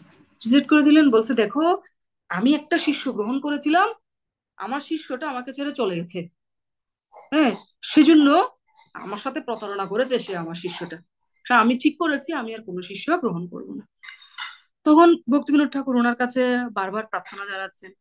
তখন বলছে আচ্ছা যাও যাও, আমি মহাপ্রভুকে জিজ্ঞেস করে দেখবো। তো পরদিন আবার গেছে বিমলা প্রসাদ, তো বলছে আমাকে দীক্ষা দিন গুরু মহারাজ। বলছে না, মহাপ্রভুকে আমি জিজ্ঞেস করতে পারি নাই, আমি আবার জিজ্ঞেস করবো, যাও। তো পরের দিন আবার আসলেন, বলছে আপনি কি মহাপ্রভুকে জিজ্ঞেস করেছেন? বলছে আমি করেছি, মহাপ্রভু বাদ দিতে বলেছে, তো বলছে দীক্ষা দেওয়া যাবে না। তো তখন ভক্তি সিদ্ধান্ত সরস্বতী ঠাকুরের মনটা একদম ভেঙে গেল, এবং উনি ওখানে কান্নায় ভেঙে পড়লেন। কান্নায় ভেঙে পড়ে উনি বললেন যে, বললা করুণা না হইলে কাঁদিয়ে কাঁদিয়ে প্রাণনা রাখিব। বলছে আমি আর প্রাণ রাখবো না, আপনি যদি আমাকে দীক্ষা না দেন আমি আর প্রাণ রাখবো না। তো এইভাবে তিনি কান্না করতে লাগলেন। তো ভক্তি সিদ্ধান্ত সরস্বতী ঠাকুর বলছিলেন যে আসলে আমার গুরুদেব, মানে আপাত দৃষ্টিতে আমার অনেক যোগ্যতা ছিল। যোগ্যতা ছিল বলতে উচ্চশিক্ষিত, শাস্ত্রে পণ্ডিত, জ্যোতিষ শাস্ত্রে পণ্ডিত, অনেক গ্রন্থ লিখে ফেলেছে এর মধ্যে। তো অনেক অনেক ব্যক্তিরা ওনাকে শিষ্য হিসেবে পাওয়ার জন্য আকাঙ্ক্ষা করছিল। তো আমার আমার মনে একটা অহংকার ছিল যে আমার অনেক ভালো গুণ রয়েছে, তা আমার গুরুদেব আমার এই ভালো গুণগুলোর মূল্যায়ন করবেন। কিন্তু উনি আমাকে বুঝিয়ে দিলেন যে আমার যে ভালো গুণগুলো রয়েছে সেগুলো একদম অর্থহীন। তখন আমি বুঝতে শিখলাম, আচ্ছা আমার এতগুলো ভালো গুণকে উনি কোনো গুরুত্ব দিচ্ছে না, তার মানে ওনার কাছে কি ধরনের গুণ আছে যে ওনার এই গুণগুলোকে ওনার কাছে গুণ বলে মনে হচ্ছে না। কি সুন্দর বিচার দেখুন। হ্যাঁ, চিন্তা করছে যে ওনার কাছে কি এমন গুণ আছে যেটা, মানে আমার এই গুণগুলোকে উনি গুণ বলে মনে করছে না। এইভাবে তিনি প্রার্থনা করছিলেন, বস উনি আমার সমস্ত আহ উনি বিনয় করে বলছেন, দন্য করে বলছেন। তো এইভাবে একটা পর্যায়ে উনি সম্মত হলেন, এবং সম্মত হয়ে ওনাকে তিনি দীক্ষা প্রদান করলেন। এই ভক্তি সিদ্ধান্ত সরস্বতী ঠাকুরকে গৌরীশ্বর বাবাজি মহারাজ দীক্ষা করলেন। এবং দীক্ষা গ্রহণ করার পরে আহ কিছু নির্দেশ দিয়েছিল। নির্দেশগুলো শুনলে মনে হতে পারে কোন ধরনের নির্দেশ, যেটা তো উনি রাখেন নাই। ভক্তি সিদ্ধান্ত সরস্বতী ঠাকুরকে যে ওনার গুরুদেব গৌরকিশোর বাবাজি নির্দেশ দিল, সেই নির্দেশগুলো তো উনি রাখলো না একটাও। নির্দেশগুলা কি? নির্দেশগুলা হচ্ছে, তুমি কোনো শিষ্য গ্রহণ করবে না। আমাদের প্রভুপাদের গুরুদেবকে বলছে তার গুরুদেব, কি যে তুমি কোনো শিষ্য গ্রহণ করবে না। দ্বিতীয় নির্দেশ ছিল কি, তুমি কারো সাথে মিশবে না, এবং কারো সাথে মিশবে না। 3 নাম্বার ছিল হচ্ছে কি, যে তুমি কখনো মায়ার জগতে যাবে না। মায়ার জগৎ মানে কি? কলকাতা। কখনো ওখানে যাবে না। 3টা নির্দেশ দিয়েছিল গৌরকিশোর বাবাজি কাকে? ভক্তিসিদ্ধান্ত সরস্বতী ঠাকুরকে। তো পরবর্তীতে ভক্তিসিদ্ধান্ত সরস্বতী ঠাকুর ব্যাখ্যা করে বলছিলেন যে দেখো, আমি ওনার 3টা নির্দেশই রেখেছি আমার গুরুদেবের। কি? উনি আমাকে বলেছে কোনো শিষ্য গ্রহণ না করতে। হ্যাঁ, আমি কোনো শিষ্য গ্রহণ করিনি, আমি গুরু গ্রহণ করেছি। তো যারা আমার যারা শিষ্য তারা আমার শিষ্য নয়, তারা হচ্ছে আমি গুরু। তাদেরকে আমি আমার গুরু হিসেবে দেখি, যে ভগবানের সেবার জন্য ওদেরকে আমি আমার গুরু হিসেবে গ্রহণ করেছি। দ্বিতীয় হচ্ছে, তিনি আমাকে বলছে কারোর সাথে না মিশতে। বলছে হ্যাঁ, আমি কারোর সাথে মিশিনি, অর্থাৎ কারোর সাথে আমি সঙ্গ করিনি। সঙ্গ করার মানে হচ্ছে কি, অন্য কারো কাছ থেকে কিছু গ্রহণ করা। আমি তো কারো কাছ থেকে কিছুই গ্রহণ করিনি, আমি শুধু সেটাই গ্রহণ করেছি যেটা আমার গুরুদেব আমাকে দিয়েছে। অর্থাৎ আমি কারো সাথেই মিশিনি। দ্বিতীয় নির্দেশ আমি পালন করেছি। তৃতীয় নির্দেশ ছিল কি, যে তুমি কখনো মায়ার জগতে যাবে না, অর্থাৎ কখনো কলকাতা যাবে না। বলছে হ্যাঁ, আমি কখনো কলকাতা যাইনি, কিন্তু আমি কোথায় গিয়েছি? শুধু আমি গৌড়ীয় মঠে গিয়েছি। সেটা কলকাতায় থাকলে আমি সেখানে গিয়েছি। কেন? আমি গৌড়ীয় মঠে গিয়েছি। গৌড়ীয় মঠ তো কলকাতা না, গৌড়ীয় মঠ তো মায়ার জগৎ না, কেন? এটা হচ্ছে সাক্ষাৎ বৈকুণ্ঠ। তো সেজন্য আমার গুরুদেবের সবগুলা নির্দেশই আমি পালন করেছি। তো অনেক সময় ভক্তি সিদ্ধান্ত সরস্বতী ঠাকুরকে বিভিন্ন লোকেরা প্রশ্ন করত, বলছে তোমার সাথে তোমার গুরুদেবের তো কোনো মিল নাই। তোমার গুরুদেব হচ্ছে ভজনশীল, ভজন করে, ভজনানন্দী। হ্যাঁ, আর তুমি কি করছো? তুমি এখানে কোথায় এই প্রিচিং করবে, এখানে কোথায় জমি কিনবে, এখানে কোথায় তুমি মঠ বানাবে, তুমি এগুলো চিন্তা করো। তো আপনার সাথে তো আপনার গুরুদেবের অনেক পার্থক্য রয়েছে, মিল নাই। তো আমরা কিভাবে জিনিসটা বুঝতে পারবো যে আপনি আপনার গুরুদেবকে অনুসরণ করছেন? তখন ভক্তি সরস্বতী ঠাকুর বলছিল যে, কেন তোমার কাছে পার্থক্য মনে হচ্ছে? আমার গুরুদেবের ইচ্ছের সাথে আমার কোনো পার্থক্য নেই। কারণ হচ্ছে দেখো, তখন তারা একটা নৌকায় করে যাচ্ছিল, এই ঘটনাটা যখন ঘটছিল, এই কথা যখন জিজ্ঞেস করেছে, একটা নৌকায় করে যাচ্ছিলেন। প্রশ্নকর্তা যে সেও আর উনি। তো বলছে দেখো, এই যে নৌকাটা, এখানে একটা বিশাল একটা নৌকা চলছে, এগিয়ে যাচ্ছে, কে শক্তি পাচ্ছে কোথা থেকে? দেখো ওখানে যে ব্যাটারিটা রয়েছে, এই ব্যাটারিটা ইঞ্জিনটাকে চালাচ্ছে, ইঞ্জিনটা এটাকে নিয়ে যাচ্ছে। তো সকল শক্তির উৎস কি? সকল শক্তির উৎস হচ্ছে এই ব্যাটারিটা। তো ব্যাটারি যদিও মনে হচ্ছে এক জায়গায় বসে আছে, কোনো নির্জীব কিছু করছে না, কিন্তু ব্যাটারিটা পুরো নৌকাটাকে চালাচ্ছে। ঠিক সেরকম আমার গুরু মহারাজ হচ্ছে সে আমার শক্তির পাওয়ার হাউস। আমি যা কিছু করছি না কেন, আমার সকল শক্তি আমি পাচ্ছি আমার গুরুদেবের কাছ থেকে। আর আমার গুরুদেবের শক্তি ছাড়া আমার কোনো যোগ্যতা নেই, আমার কোনো কিছুই নেই। এভাবে তিনি ওদেরকে ব্যাখ্যা দিচ্ছিলেন যে কিভাবে উনি ওনার গুরুদেবের উপরে সম্পূর্ণ নির্ভরশীল। আসলে আমরা যদি আমাদের আচার্যদের জীবনগুলো দেখি, দেখুন প্রকৃতপক্ষে যারাই ভক্তি জীবনে এগিয়ে গেছে বা এরকম সফলতা লাভ করেছে, অদ্ভুত সফলতা লাভ করেছে, এটা সবাই কিন্তু তাদের গুরুদেবের প্রতি একান্ত নিষ্ঠাশীল ছিল। এবং তাদের এই গুরু নিষ্ঠার মধ্যে কোনো এক চুল পরিমাণও ফাঁক ছিল না। এবং সেটাই সকল শক্তির উৎস। আপনারা দেখুন শিল প্রভুপাদের জীবনে দেখুন, ওনার গুরুদেবের, আমি ভক্তি সিদ্ধান্ত সরস্বতী ঠাকুরের এই লীলাটা পড়তে গিয়ে আমি দেখছি মানে ওনার পুরো জীবনটা কি করে ওনার গুরুদেবের উপরে সম্পূর্ণ নির্ভরশীল ছিল। ওনার ওনার প্রত্যেকটা কথা কাজ, এমনি ছোট একটা কাজ পর্যন্ত উনি ওনার গুরুদেবের উপরে নির্ভরশীল ছিলেন। মানে ওনার গুরুদেবের কৃপা ছাড়া উনি মনে করতেন ওনার কোনো যোগ্যতাই নেই। শিল প্রভুপদ একই রকম ছিলেন। উনিও মানে ওনার গুরুদেবের সর্বত্র ওনার গুরুদেব, ওনার গুরুদেব, ওনার গুরুদেব, এই ছাড়া ওনার জীবনে আর কিছু ছিল না। এখন যদি বর্তমান যারা আমাদের গুরুবর্গ আচার্যবর্গদের দেখি, তারা কিন্তু দেখুন কেউ গুরুদেবের জন্য, গুরুদেবের মিশনের জন্য আমাদের ভক্তি স্বামী গুরু মহারাজ কি করলেন, আমেরিকাতে করোনার সময় তিনি সেখানে গেলেন আর শিক্ষা দেওয়ার জন্য যে কঠিন পরিস্থিতিতে কি করে প্রচার মিশনের জন্য এগিয়ে যেতে হয়। হ্যাঁ, তারপর আমাদের দেখুন জগতের স্বামী গুরু মহারাজ, উনি ওনার অনেকগুলো ইয়ে রয়েছে। হ্যাঁ, ভীষণ ভীষণ আর স্বপ্নের মধ্যে পার্থক্য আছে, জানেন তো। স্বপ্ন হচ্ছে যেটা ঘুমের মধ্যে দেখছে, ড্রিম বলা হয়। ভীষণ মানে কি, সাক্ষাৎ ওনারা দেখতে পাচ্ছে। যেমন ভক্তি বিনোদ ঠাকুর যে দেখতে পাচ্ছিল মায়াপুরে সকল কীর্তন করছে সবাই এসে, সেটা কিন্তু স্বপ্নে ছিল না, উনি সাক্ষাৎ ভীষণে দেখছিলেন। এবং সেই ভীষণটা তার পাশে দাঁড়ানো বিমলা প্রসাদ, সেও দেখতে পাচ্ছিল। এবং একে অপরের দিকে তাকিয়ে তারা অনুভূতির ভিতর ইয়ে করছে যে তুমি যা দেখেছো আমিও তা দেখেছি। ভীষণ সাক্ষাৎ। তো আমাদের সম্প্রতি যখন অসুস্থ ছিল হাসপাতালে, এই জগদীশ্বর গুরু মহারাজ উনি একটা ভীষণ দেখছিলেন, স্বপ্ন নয়। উনি দেখছিলেন যে হঠাৎ করে ওনার হাসপাতালের পুরো এরিয়াটা কি হয়ে গেছে, স্বর্ণের মতো রং হয়ে গেছে, সোনালী রং, সোনালী বর্ণ। এবং এই সোনালী বর্ণের মধ্যে উনি দেখতে পাচ্ছে ওখানে কিছু স্বর্ণ মানে সোনার মতো গায়ের উজ্জ্বল বর্ণ ওনার কিছু গুরু ভাই গুরু বোন সেখানে এসেছে। এবং তারা ওনাকে বলছে বলছে তুমি আমাদের সাথে চলো। তো সোনার বর্ণ কোথায় আমরা জানি, সেটা হচ্ছে মহাপ্রভুর ধাম। হ্যাঁ, চিন্ময় জগতে। সেখান থেকে ওনার গুরু ভাই গুরু বোনরা ওনাকে নিয়ে যেতে আসছেন, ওনাকে থাকার জন্য বলছে তুমি আমাদের সাথে থেকে যাও। উনি বলছেন যে না, আমার শিল প্রভুপাদের কিছু সেবা বাকি আছে, আমি পরে তোমাদের সাথে থাকবো, এই বলে উনি চলে আসলেন। হ্যাঁ, এবং তাদেরকে রিফিউজ আবার হাসপাতালের পরিবেশ ফিরে আসলো। এটা মহাবরাহ প্রভু একটি এতে বলছিলেন যে ক্লিয়ার করছিলেন। উনি সম্ভবত ইউকের স্কটল্যান্ডের কিছু ভক্তদের একটা নিষ্ঠ গোষ্ঠীতে এই লীলাটা তিনি বলছিলেন। সেখানে বলছিলেন যে না, এটা অনেকে মনে করে এটা স্বপ্ন ছিল, বলছে স্বপ্ন না, গুরু মহারাজ এখানে ড্রিম বলেনি, গুরু মহারাজ বলছিলেন এটা আই হ্যাড এ ভিশন, মানে আমি দেখতে পেয়েছি সাক্ষাৎ। তো ওনারা কিভাবে গুরুদেবের উপর নির্ভরশীল যে এরকম একটা কষ্টকর শরীর ছেড়ে ওনারা যাচ্ছেন না কেন, শুধু গুরুদেবের সেবা করার জন্য।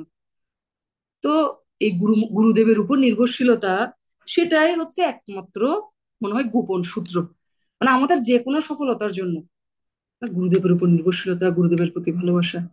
কেউ যদি গুরুদেবকে সত্যিকার ভাবে আমরা ভালোবাসি, আসলে আমাদের, আমরা অযোগ্য, আমরা অনেক পাপী, দুর্ভাগা। আমি আমার কথা বিশেষ করে, যে আমরা এই সেই গুরুদেবের সেই করুণাটা উপলব্ধি করতে পারছি না। হ্যাঁ, আমাদের জন্য উনি, আমার জন্য উনি কষ্ট পাচ্ছেন। হ্যাঁ, কিন্তু সেটা উপলব্ধি হয় না। সেটা যদি উপলব্ধি হয়, তাহলে আমাদের ভক্তি জীবনটা আমরা কতই না সুন্দরভাবে করার চেষ্টা করব। যে আমার খারাপ কাজের জন্য আমার গুরুদেব কষ্ট পাচ্ছেন, আর আমার একটা সুন্দর কাজের জন্য গুরুদেব সন্তুষ্ট হচ্ছেন। আর গুরুদেবকে, গুরুদেব হচ্ছে স্বয়ং ভগবানের, আমরা মঙ্গল আরতিতে বলি না, সাক্ষাৎ হরিতেন সমস্ত শাস্ত্র, তিনি হচ্ছেন সাক্ষাৎ হরি। আমাদেরকে করুণা করার জন্য ভগবান তিনি এই রূপে এসেছেন।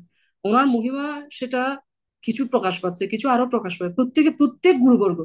আমি আমি যদি প্রত্যেক গুরুবর্গ করি তাহলে আমাদের আর মানে সারা রাত শেষ হয়ে যাবে, তাও এই মহিমা বলা সম্পন্ন হবে না। আমাদের যে আচার্যরা রয়েছেন, আমাদের যে মহাত্মারা রয়েছে, তো সেভাবে গুরুদেবের নির্দেশ অনুসারে উনি ভজন শুরু করলেন। প্রভু আমার আর কয় মিনিট আছে? আমি সেভাবে বলবো, আসলে অনেক লীলা তো, মাত্র 62 পৃষ্ঠা লীলা বলতেছি প্রভু, গ্রন্থটা হচ্ছে প্রায় 600 পৃষ্ঠা। তো অনেক শুনে খুব আনন্দ কতক্ষণ লাগতেছে। আছে প্রভু আর? টাইমটা বলে দিলে আমি ক্লোজ করবো। মাতাজি 15 মিনিট। ওকে প্রভু, ঠিক আছে। তো উনি এরপরে কি করলেন, দীক্ষা গ্রহণ করলেন গুরুদেবের কাছ থেকে আশীর্বাদ নিয়ে। এবার উনি ভজন শুরু করলেন। ওনার ভজন কিরকম ছিল, উনি প্রথমেই 100 কোটি জপের সংকল্প করলেন। 100 কোটি মানে 100 কোটি জপ, প্রতিদিন 3 লক্ষ করে, প্রতিদিন 3 লক্ষ করে মালা জপ করবেন। তারপরে হচ্ছে 100 কোটি মালা, 100 কোটি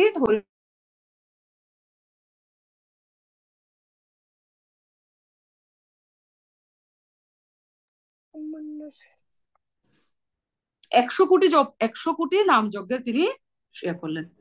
তো প্রতিদিন 3 লক্ষ, 3 লক্ষ মানে ধরতে গেলে আপনার প্রায় 64 মালা করে হরিদাস ঠাকুরের।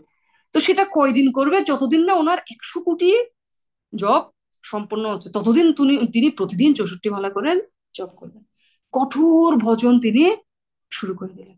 এবং তিনি কিভাবে তিনি ভজন করতে লাগলেন, আসলে সেই সময় ভক্তি বিনোদ ঠাকুরও কিন্তু, ওনার পিতা, উনিও কিন্তু একবার এরকম 100 কোটি জপের সংকল্প করেছিলেন।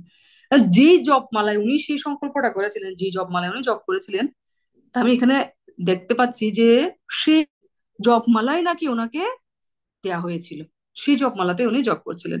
তা আমি ধারণা করছি হয়তো তখন দীক্ষার সময় গুরুদেব হয়তো অভাবে জপমালা প্রদান করার সেটা হয়তো ওভাবে প্রচলিত ছিল না, বা থাকলেও যেহেতু গৌর কৃষ্ণদাস বাবাজি মহারাজেরই শিক্ষাগুরু ছিলেন ভক্তি বিনোদ ঠাকুর, সেক্ষেত্রে হয়তো এটা অনুমতি পাওয়া গেছে। এটা বিস্তারিত কিছু লিখে নাই, তবে এটুকু লিখছে মানে যেই জপমালা দিয়ে ভক্তি বিনোদ ঠাকুর 100 কোটি যজ্ঞ করেছিলেন, সেই একই জপমালায় এই ভক্তি সিদ্ধান্ত সরস্বতী ঠাকুরও 100 কোটি জপের সংকল্প করলেন এবং সেটা তিনি সম্পন্ন করলেন। এবং অন্য কিভাবে তিনি বৈরাগ্য অবলম্বন করতেন, তিনি শাস্ত্রগ্রন্থ থেকে আচার্যদের বিভিন্ন যে আহ কিছু আহ বিশেষ বিশেষ কিছু টিপস, আমি যেটা বলবো, আমি একটা পেলাম কি, যেমন সবুজ রং নাকি বিরহ ভাবের লক্ষণ, বিরহ ভাবের প্রকাশক সবুজ রং। তো সেজন্য তিনি কি করতেন, এটা অলংকার শাস্ত্র নামক একটা গ্রন্থে এই জিনিসটা লেখা ছিল। তো এরপর থেকে তিনি কি করতেন, সবুজ রঙের জিনিস পড়া শুরু করলেন।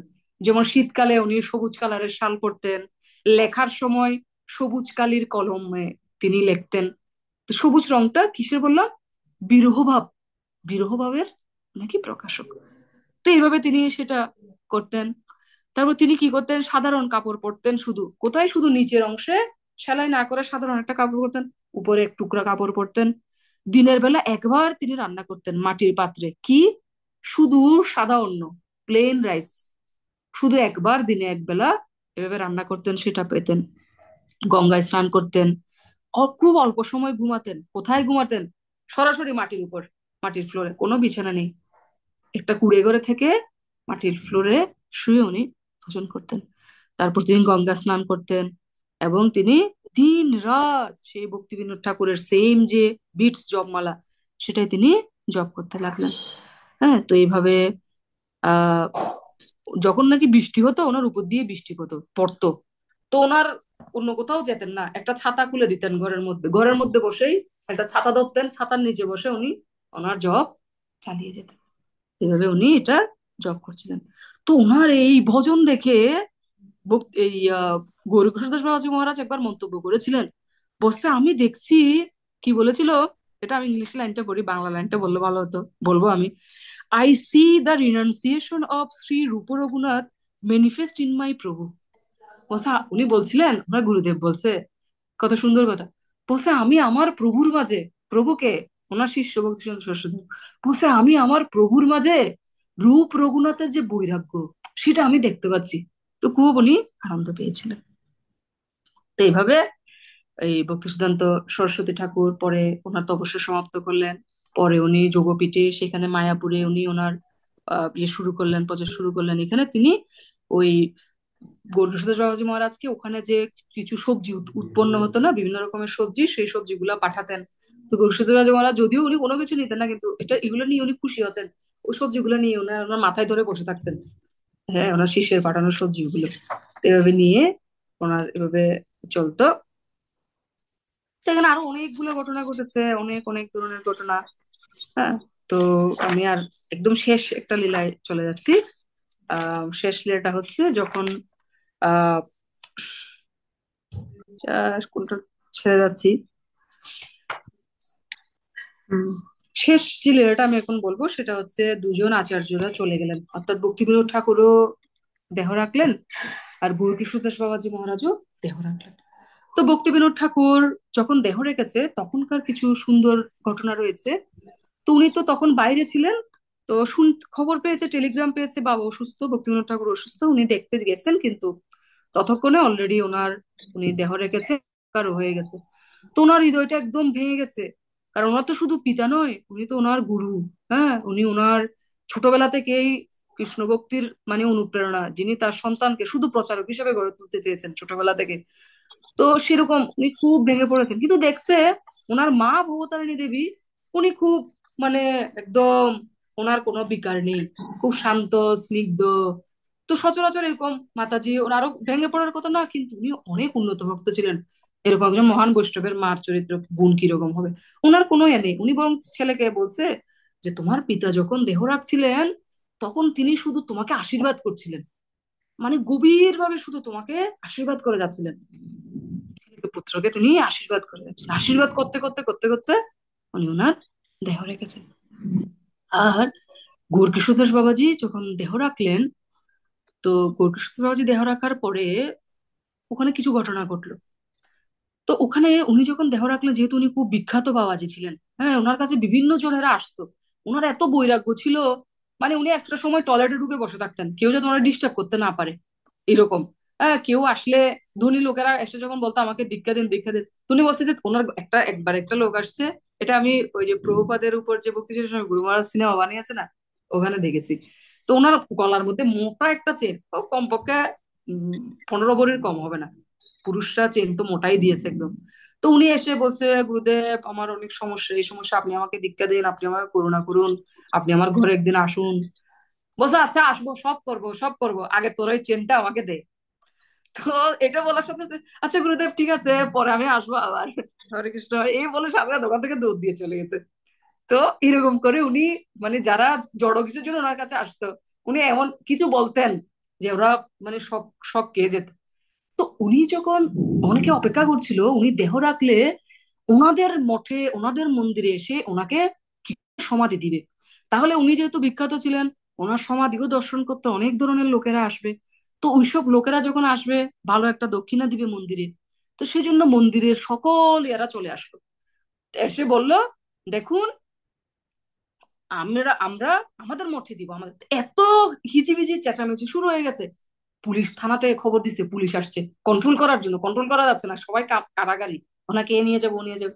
আর ভক্তি সিদ্ধেশ্বর সরস্বতী ঠাকুর এসে বলছে, বলছে, আমি হচ্ছে ওনার একমাত্র শিষ্য, বলছে ওনাকে আমি যেখানে নিয়ে যাব সেখানে ওনার উম, দাহ হবে, সেখানে ওনাকে আমি ই করবো, সমাধিস্থ করবো, যা যেটা করার সেটা করবো আমি করবো।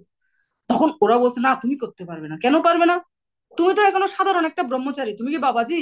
উনি হচ্ছেন মানে একজন বৈরাগী বাবাজি, আর আমরাও সব এখানে বাবাজিরা আছি। একজন বাবাজির এই দায়িত্ব, একজন সমাধির দায়িত্ব একজন শুধু বাবাজি নিতে পারে, তুমি পারবে না। তখন ভক্তি সিদ্ধান্ত সরস্বতী ঠাকুর একদম গর্জন, ওনাকে সিংহ গুরু বলা হয় না, সিংহের মতো গর্জন করে উঠলেন। বলছেন, বলছে তোমাদের এখানে আমার, ঠিক আছে আমি ব্রহ্মচারী হতে পারি, কিন্তু আমি নৈষ্ঠিকভাবে আমার গুরুদেবের দেয়া নির্দেশ আমি পালন করছি। তোমাদের মধ্যে কেউ যদি 1 বছরের মধ্যে, অন্তত 6 মাসের মধ্যে, অন্তত 3 দিনের মধ্যেও যদি কেউ কোনো নারী সঙ্গ করে না থাকো, তাহলে তোমরা আমার গুরুদেবকে স্পর্শ করতে পারো, এর বাদ দিয়ে যদি কেউ স্পর্শ করো তাহলে তোমাদের চরম সর্বনাশ হয়ে যাবে। এটা যখন কঠোর ভাবে বললেন, তো পাশে যে পুলিশ আসছে থানা থেকে, এ অবাক হয়ে গেছে, চিন্তা করছে, মানে তখন উনি মনে প্রশ্ন করছে, বলছে আচ্ছা আপনি যে বললেন, তা আপনি এটা প্রমাণ করবেন কি দিয়ে? কেউ কেউ কি প্রমাণ রেখে করে? তো আপনি যে বললেন প্রমাণ প্রমাণ দিবেন কি করে, ওরা যদি এখন বলে দেয়? বলছে না, আমি ওদের মুখের কথা বিশ্বাস করব, মানে ওনার নিজের উপর এত দৃঢ় বিশ্বাস ছিল যে উনি বলছে সর্বনাশ হয়ে যাবে, এটা ওরা সবাই যে মানে বুঝতে পারবে ওনার কথার যে ওয়েট আছে, এটাতে উনি বলছেন না আমি ওদের মুখের কথাই বিশ্বাস করব, ওরা মুখে আমাকে বলুক যে আমরা 3 দিন 3 মাস 1 বছর অন্তত 3 দিনও কেউ করি না এরকম কোনো সঙ্গ। তখন আস্তে আস্তে একজন একজন একজন একজন করে করে সব চলে গেল। তো পুলিশ অফিসারটা তার একটা এতে বলছিল, বস আমি খুব লজ্জা পেয়ে গেলাম এইসব সাধুদের দেখে, না আমি খুব লজ্জা পেয়ে গেলাম। আর এত বড় বড় এত বুলি আওড়াচ্ছিল, কিন্তু ওনার সামনে এসে সবাই মানে বেলুনের মতো চুপসে গেল, এবং সবার চরিত্র এমন ভাবে প্রকাশ হয়ে গেল। বলছে আমার লজ্জা লাগছিল, পুলিশ অফিসার বলছে ওনার নিজের লজ্জা লাগছিল। তো এইভাবে উনি ওনার গুরুদেবকে সমাধিস্থ করলেন। এবং যখন ওনার গুরুদেব এবং পিতা চলে গেল, তখন ভক্তিসিদ্ধান্ত সরস্বতী ঠাকুর খুব ভেঙে পড়লেন। ভেঙে পড়লেন এবং উনি দোটানার মধ্যে পড়ে গেলেন, দ্বন্দ্বের মধ্যে পড়ে গেলেন। কি এখন ওনার আর মানে প্রচার মিশন এগুলো ওনার আর আগ্রহ লাগছে না, ভালো লাগছে না। ওনার এখন ইচ্ছে করছে আমি এখন নিরিবিলি, আমার গুরুদেব চলে গেছে, আমার পিতা চলে গেছে, তো আমি কেন করব? আমি এখন যে একটা আর্টিকেল লিখবো, একটা গ্রন্থ লিখবো, প্রবন্ধ লিখবো, কার কাছে আমি রিপোর্ট দিব? আমার পিতা ভক্তিবিনোদ ঠাকুর ওনাকে বললে উনি খুশি হতেন। আমাকে একটা যখন কোন এক জায়গায় একটা মঠ প্রতিষ্ঠা হচ্ছে বা কিছু একটু প্রচারের জন্য একটু জায়গা কিনা হয়েছে, একটা গ্রন্থ প্রকাশ হচ্ছে, শুনলে খুশি হতেন। তারপরে আমি কোনো ভজনে আমি কোনো ইয়ে করছি বা কোনো বদ্ধ জীবকে উদ্ধার করছি, তো এটা দেখলে আমার গুরুদেব আমার পিতা ওনারা খুশি হতেন না, ওনারা দুজনেই চলে গেছেন। তো আমি কার জন্য করবো, কেন উনি কি করলেন, একদম কঠিন সংকল্প, দেহ রেখে ফেলবেন এরকম। উনি খাওয়া দাওয়া বন্ধ করে দিলেন, একদম উনি আর কিছু অন্ন জল উনি গ্রহণ করছেন। তো এরকম পরিস্থিতিতে আশেপাশে সবাই ওনাকে অনুরোধ করছে, বলছে না। উনি বলছিলেন এখন কে আমাকে শাসন করবে, কে আমাকে এটা বুঝতে সাহায্য করবে যে পরম সত্য কি, কে আমাকে সাহায্য করবে? হ্যাঁ, কেউ আমাকে কোনো আর আমাকে দেখার আর কেউ নাই, হ্যাঁ আমাকে সাহায্য করার আর কেউ নাই। তো আমি এখানে আরো মারামারি কামড়া কামড়ি ও বিরোধ বিভিন্ন কিছু, বসে এগুলো আমাকে কষ্ট দিচ্ছে, আমি এগুলোর বিরুদ্ধে ফাইট করব যে কেন? বসে আমি কার জন্য হরিকথা বলবো, হরিকথা শোনার মতো মানুষ এখন খুব কম। তো এইভাবে তিনি বলছিলেন যে আমি কাকে, আমাকে কে আদেশ দিবে, কে আমাকে কোনো কিছু কাজ করার জন্য বাধা দিবে? মানে উনি বলছিলেন আমি যদি কোনো সঠিক না করি আমাকে কে পথ দেখাবে? তো আমার তো কেউ রইলো না। তবে তিনি কান্না করতেন এবং তিনি ঘুম এবং খাওয়া দুটোই দুটোই ছেড়ে দিলেন। আর ঘুমাচ্ছেন না, আর খাচ্ছেন না, এবং উনি কঠোর ভজন শুরু করে দিলেন। তো এই বুঝতে পারছে না। আবার উনি মনে মনে কষ্টও পাচ্ছেন। কষ্ট কেন? কারণ তার পিতা ওনাকে সব সময় একটা কথাই বলতেন, যে কখনোই যে কোনো পরিস্থিতি আসুক না কেন শ্রী চৈতন্য মহাপ্রভুর প্রচার মিশন তুমি কখনো বন্ধ করবে না, কখনো শ্রী চৈতন্য মহাপ্রভুর প্রচার মিশনের সেবা করা তুমি বন্ধ করবে না, এটা তিনি বলতেন। তো তিনি এটা মানে এটাও ওনার মাথার মধ্যে কষ্ট দিচ্ছে, বলছে এখন যে আমি সব ছেড়ে দিয়ে বসে আছি এটাও তো ঠিক হচ্ছে না, আবার আমি করার জন্য কোনো আগ্রহও পাচ্ছি না। তো এরকম সময়ে উনি যখন যুগপীঠে আছেন একদিন, একদিন রাত্রে, সেটাও কি স্বপ্ন না, সেটা হচ্ছে ভিশন। উনি আবার সাক্ষাৎ উনি দেখলেন। কি দেখলেন সেখানে? দেখলেন যে ওনার সামনে পূর্ব দিক থেকে কে আসছে, স্বয়ং পঞ্চতত্ত্ব। এটা ছবি আঁকা হয়েছে, আমি জানি না এই ছবিটা আপনারা দেখতে পাচ্ছেন কিনা। হ্যাঁ, এই ছবিটা মানে একে বোঝানোর চেষ্টা করা হয়েছে। তো উনি দেখলেন যে শ্রী চৈতন্য মহাপ্রভু এবং পঞ্চতত্ত্ব ওনারা পাঁচজন আসছেন ওনার সামনে, সামনে উনি দেখছেন। এবং ওনাদের সাথে আরো কারা রয়েছে? ওনাদের সাথে রয়েছে ষড়গোস্বামী, বৃন্দাবনের ষড়গোস্বামী রয়েছে, সাথে রয়েছে জগন্নাথ দাস বাবাজি মহারাজ, শিল ভক্তি বিনোদ ঠাকুর, শিল গৌরকিশোরদাস বাবাজি মহারাজ, এবং আরো অনেকগুলো ভক্ত আছে ওনাদের পিছনে শ্রী চৈতন্য মহাপ্রভুর। তারা এসে বলছে, সরস্বতী তুমি কেন চিন্তা করছো? তুমি শুদ্ধ ভক্তি প্রচারের কাজ শুরু করে দাও, সেই মিশন শুরু করে দাও। তুমি গৌরবাণী সারা পৃথিবী জুড়ে প্রচার করা শুরু করে দাও। তুমি গৌরাঙ্গ মহাপ্রভুর নাম প্রচার করো, গৌরাঙ্গ মহাপ্রভুর ধাম তুমি প্রকাশ করো, এবং গৌরাঙ্গ মহাপ্রভুর ইচ্ছা তুমি বাস্তবায়ন করো। তুমি ভক্তি সিদ্ধান্ত সেটাকে তুমি আগ্রহের সাথে প্রচার করার জন্য সংকল্প তুমি নাও। বসে আমরা তোমার সাথে সব সময় আছি, চিরন্তন ভাবে তোমার সাথে আছি, রেডি টু হেল্প, আমরা তোমাকে সাহায্য করার জন্য আছি। এবং অনেক লোকেরা অনেক ভাবে সাহায্যের জন্য তোমার কাছে মানে সবকিছু রেডি আছে, সবকিছু তোমার প্রচার মিশনে সাহায্য করার জন্য তারা অপেক্ষা করে আছে, তারা আসবে। আমরা দেখতে পাচ্ছি যেভাবে ছিল প্রভুপাদ পড়া এসেছিল, ওনাদের কিন্তু কথা বলছে তোমাকে সাহায্য করার জন্য সব রেডি আছে, সব আসবে। হ্যাঁ, তুমি কেন চিন্তা করছো? বলছে যখন দরকার হবে সেই সময়ে যথা সময়ে তোমার যা প্রয়োজন সেটা তোমার কাছে চলে আসবে। আসো, উঠো, পুরো শক্তি নিয়ে তুমি মহাপ্রভুর এই যে প্রেম ধর্ম সেটার বাণী তুমি প্রচার করা শুরু করে দাও। সারা পৃথিবী জুড়ে প্রচার করা শুরু করে দাও। কোনো পার্থিব মানে বাধা তোমাকে কখনো মানে বাধা দিতে পারবে না। তোমার এই পথে কেউ বাধা হতে পারবে না। কেন? কারণ আমরা সবাই সবসময় তোমার সাথে আছি। তো সকালবেলা যখন অন্যান্যরা আসছে, সবার তো মন খারাপ, অন্যান্যরা দেখতে আসে ওনাকে, যাহা উনি খাওয়া দাওয়া বন্ধ করে দিয়ে দেহ রাখার প্রস্তুতি নিচ্ছেন। তো ওই দিন পরের দিন সবাই এসে দেখছে কি, মা, পরিবর্তন। উনি, ওনার দিব্য হাসি ওনার মুখে, এবং ওনার উজ্জ্বল।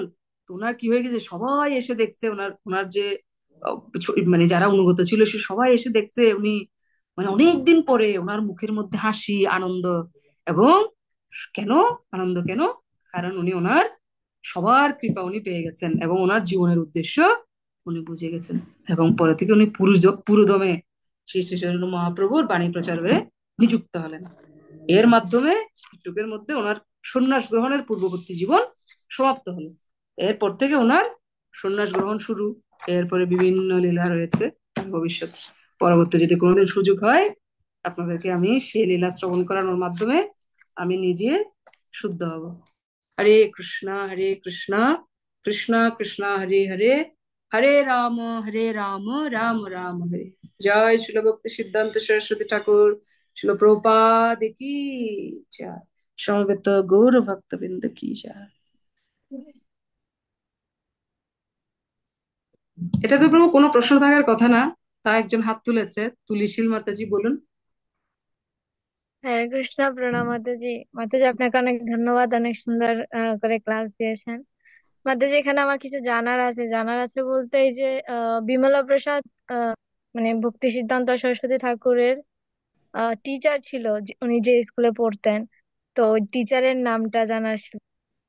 আর বিমলা প্রসাদ আরেকটা ছিল ভক্তি যে, সিদ্ধান্ত সরস্বতী ঠাকুর একই ব্যক্তি। ছোটবেলার নাম হচ্ছে বিমলা প্রসাদ। আর ওনার ভক্তি সিদ্ধান্ত সরস্বতী, উনি যখন জ্যোতিষ শাস্ত্রে বিশেষ পাণ্ডিত্য লাভ করলেন, ওনাকে তখন সিদ্ধান্ত, সূর্য সিদ্ধান্ত নামে একটা গ্রন্থ লিখলেন, তখন ওনাকে এই ভক্তি সিদ্ধান্ত উপাধিটা দেওয়া হয়েছে। আর সরস্বতী ঠাকুর ওনাকে পরবর্তীতে এই নামগুলো এক একটা এসেছে, দীক্ষার সময় নাম পরিবর্তন হয়। তো বিমলা প্রসাদ ওনার মানে শিশুবেলার নাম।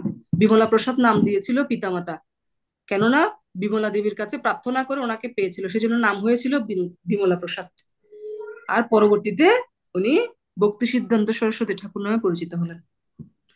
এখন আপনার প্রশ্নটা বলুন, আপনি কার নাম জানতে চান? বিমলা প্রসাদের টিচারের নাম। বিমলা প্রসাদের টিচার নাম হচ্ছে এম ক্লার্ক, এরকম একটা লিখেছে নাম। ওই যে যে টিচারটাকে উনি লেকচার দিয়েছিল, তার নাম, হ্যাঁ, হ্যাঁ। যিনি বাইবেল পড়াচ্ছিল, তিনি, আচ্ছা, mister C Little. Mister C. C dot little.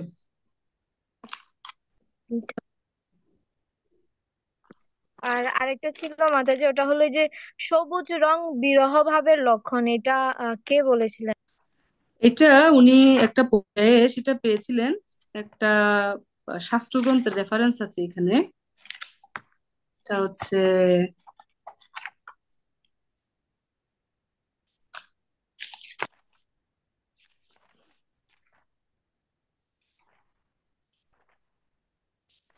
কেন, আপনি কি সবুজ রঙের সেটা ফলো করতে চাচ্ছেন? না মাতাজি, নোট করছিলাম তো এই জন্য। আচ্ছা, এটা হচ্ছে ইন কনকর্ড উইথ অলংকার শাস্ত্র, অলংকার শাস্ত্র নামে একটা গ্রন্থ রয়েছে, অলংকার শাস্ত্র। ওইটা উনি 1905 থেকে 1909 সালের মধ্যে এই ভজন যখন করছিলেন, তখন উনি অনেকগুলো গ্রন্থ পড়েছিলেন, আর অনেকগুলো পুরানো ম্যানুস্ক্রিপ্ট উনি পড়েছিলেন। তার মধ্যে একটা ছিল অলংকার শাস্ত্র। তো অলংকার শাস্ত্রে বলা হয়েছে সবুজ রং হচ্ছে এস এক্সপ্রেসিভ অফ বিরহ ভাব, অর্থাৎ বিরহ ভাবের প্রকাশক। কি রং? সবুজ রং। বলা আছে কোথায়? অলংকার শাস্ত্র। আর এরপরে উনি সবুজ রঙের রাইটিং ব্যবহার করা শুরু করলেন, যেমন তিনি শীতকালে সবুজ রঙের শাল পরতেন, লেখার সময় সবুজ রঙের কালিতে লিখতেন। মাতাজি, এটা কি বিমলা প্রসাদ? হ্যাঁ, ভক্তি সিদ্ধান্ত সরস্বতী ঠাকুর, উনি তো দীক্ষা হয়েছে তখন। আমরা সচরাচর আচ্ছা মাতাজি। যেমন ছিল প্রভুপাদের লীলামৃতে আপনি দেখবেন, যতদিন পর্যন্ত প্রভুপাদ লীলামৃতে ওনার দীক্ষা হয়নি, ততদিন পর্যন্ত ওনাকে অভয়চরণ দে, অথবা ওনার গুরুদেবের সাথে দেখা হয়নি, বা গৌড়ীয় বৈষ্ণব সমাজ ওনাকে উপাধি দেয়নি, তার আগ পর্যন্ত অভয়চরণ দে, ছোট অভয়চরণ, অভয়চরণ এভাবে বলেছে। কিন্তু যখন দীক্ষা হয়েছে তারপর থেকে ওনার নাম এইভাবে অভয়চরণ অরবিন্দ ভক্তিবেদান্ত স্বামী প্রভুপাদ। ঠিক একইভাবে যেমন কিথ, স্টিভেন, মানে সৎস্বরূপ ওদের দীক্ষার আগ পর্যন্ত ওদের ওই নামগুলো ছিল, কিন্তু দীক্ষার পরের থেকে ওদের নাম আর পূর্বের নামগুলো ইউজ করছে না। তারপর ওদের কীর্তনানন্দ, সৎস্বরূপ এইভাবে নামগুলো আসছিল। তো গ্রন্থ লেখার ক্ষেত্রে এটা ফলো করা হয় আগে, কিন্তু এখানে এই গ্রন্থের মধ্যে ভক্তি বিকাশ স্বামী মহারাজ উনি ভক্তি সিদ্ধান্ত সরস্বতী ঠাকুরটা আগেও এনেছেন। তো সেটা উনি বিশেষ সম্মান বশত এনেছেন, বিশেষ কারণও আছে। উনি আগের পরের কিছু কথা একসাথে লিপিবদ্ধ করেছেন, সেজন্য হয়তোবা। থ্যাংক ইউ মাতাজি। হরে কৃষ্ণ, প্রণাম। হরে কৃষ্ণ। ঠিক আছে প্রভু, আপনি। হরে কৃষ্ণ। হরে কৃষ্ণ মাতা, অসংখ্য ধন্যবাদ। আর এরকম মাঝে মাঝে দিবেন, যে ভক্তরা অনেক উৎসাহে অনেক দিন ধরে কি ক্লাস পাচ্ছে। হে প্রভু, আমি আপনি বললে, আদেশ করলে পরবর্তীতে কোনো এক শুভ সময়ে এটা সিরিয়ালে আমি ইচ্ছে আছে বলে যাওয়ার। আমি তো মোটে 62 পৃষ্ঠা বলেছি, এবার আমি ঠিক করেছি আমার আমারও। খুব ভালো লাগছে, আমি অনেক কিছু শুনিনি, মানে অনেক কিছু আগে শুনিনি, এই প্রথমবার শুনলাম। হ্যাঁ প্রভু, আমিও অনেক কিছু, আপনাকে অনেক ধন্যবাদ, আপনি আমাকে কৃপা করে এই সেবার সুযোগটা দিয়েছেন, আমাকে করুণা করেছেন। ঠিক আছে, তাহলে সকলকে বাঞ্ছায় কল্পতরু কৃপা সিন্ধু ভয়বচ পতিতানাং পাবনেভ্যো বৈষ্ণবেভ্যো প্রভুপাদ কি জয়। জয়।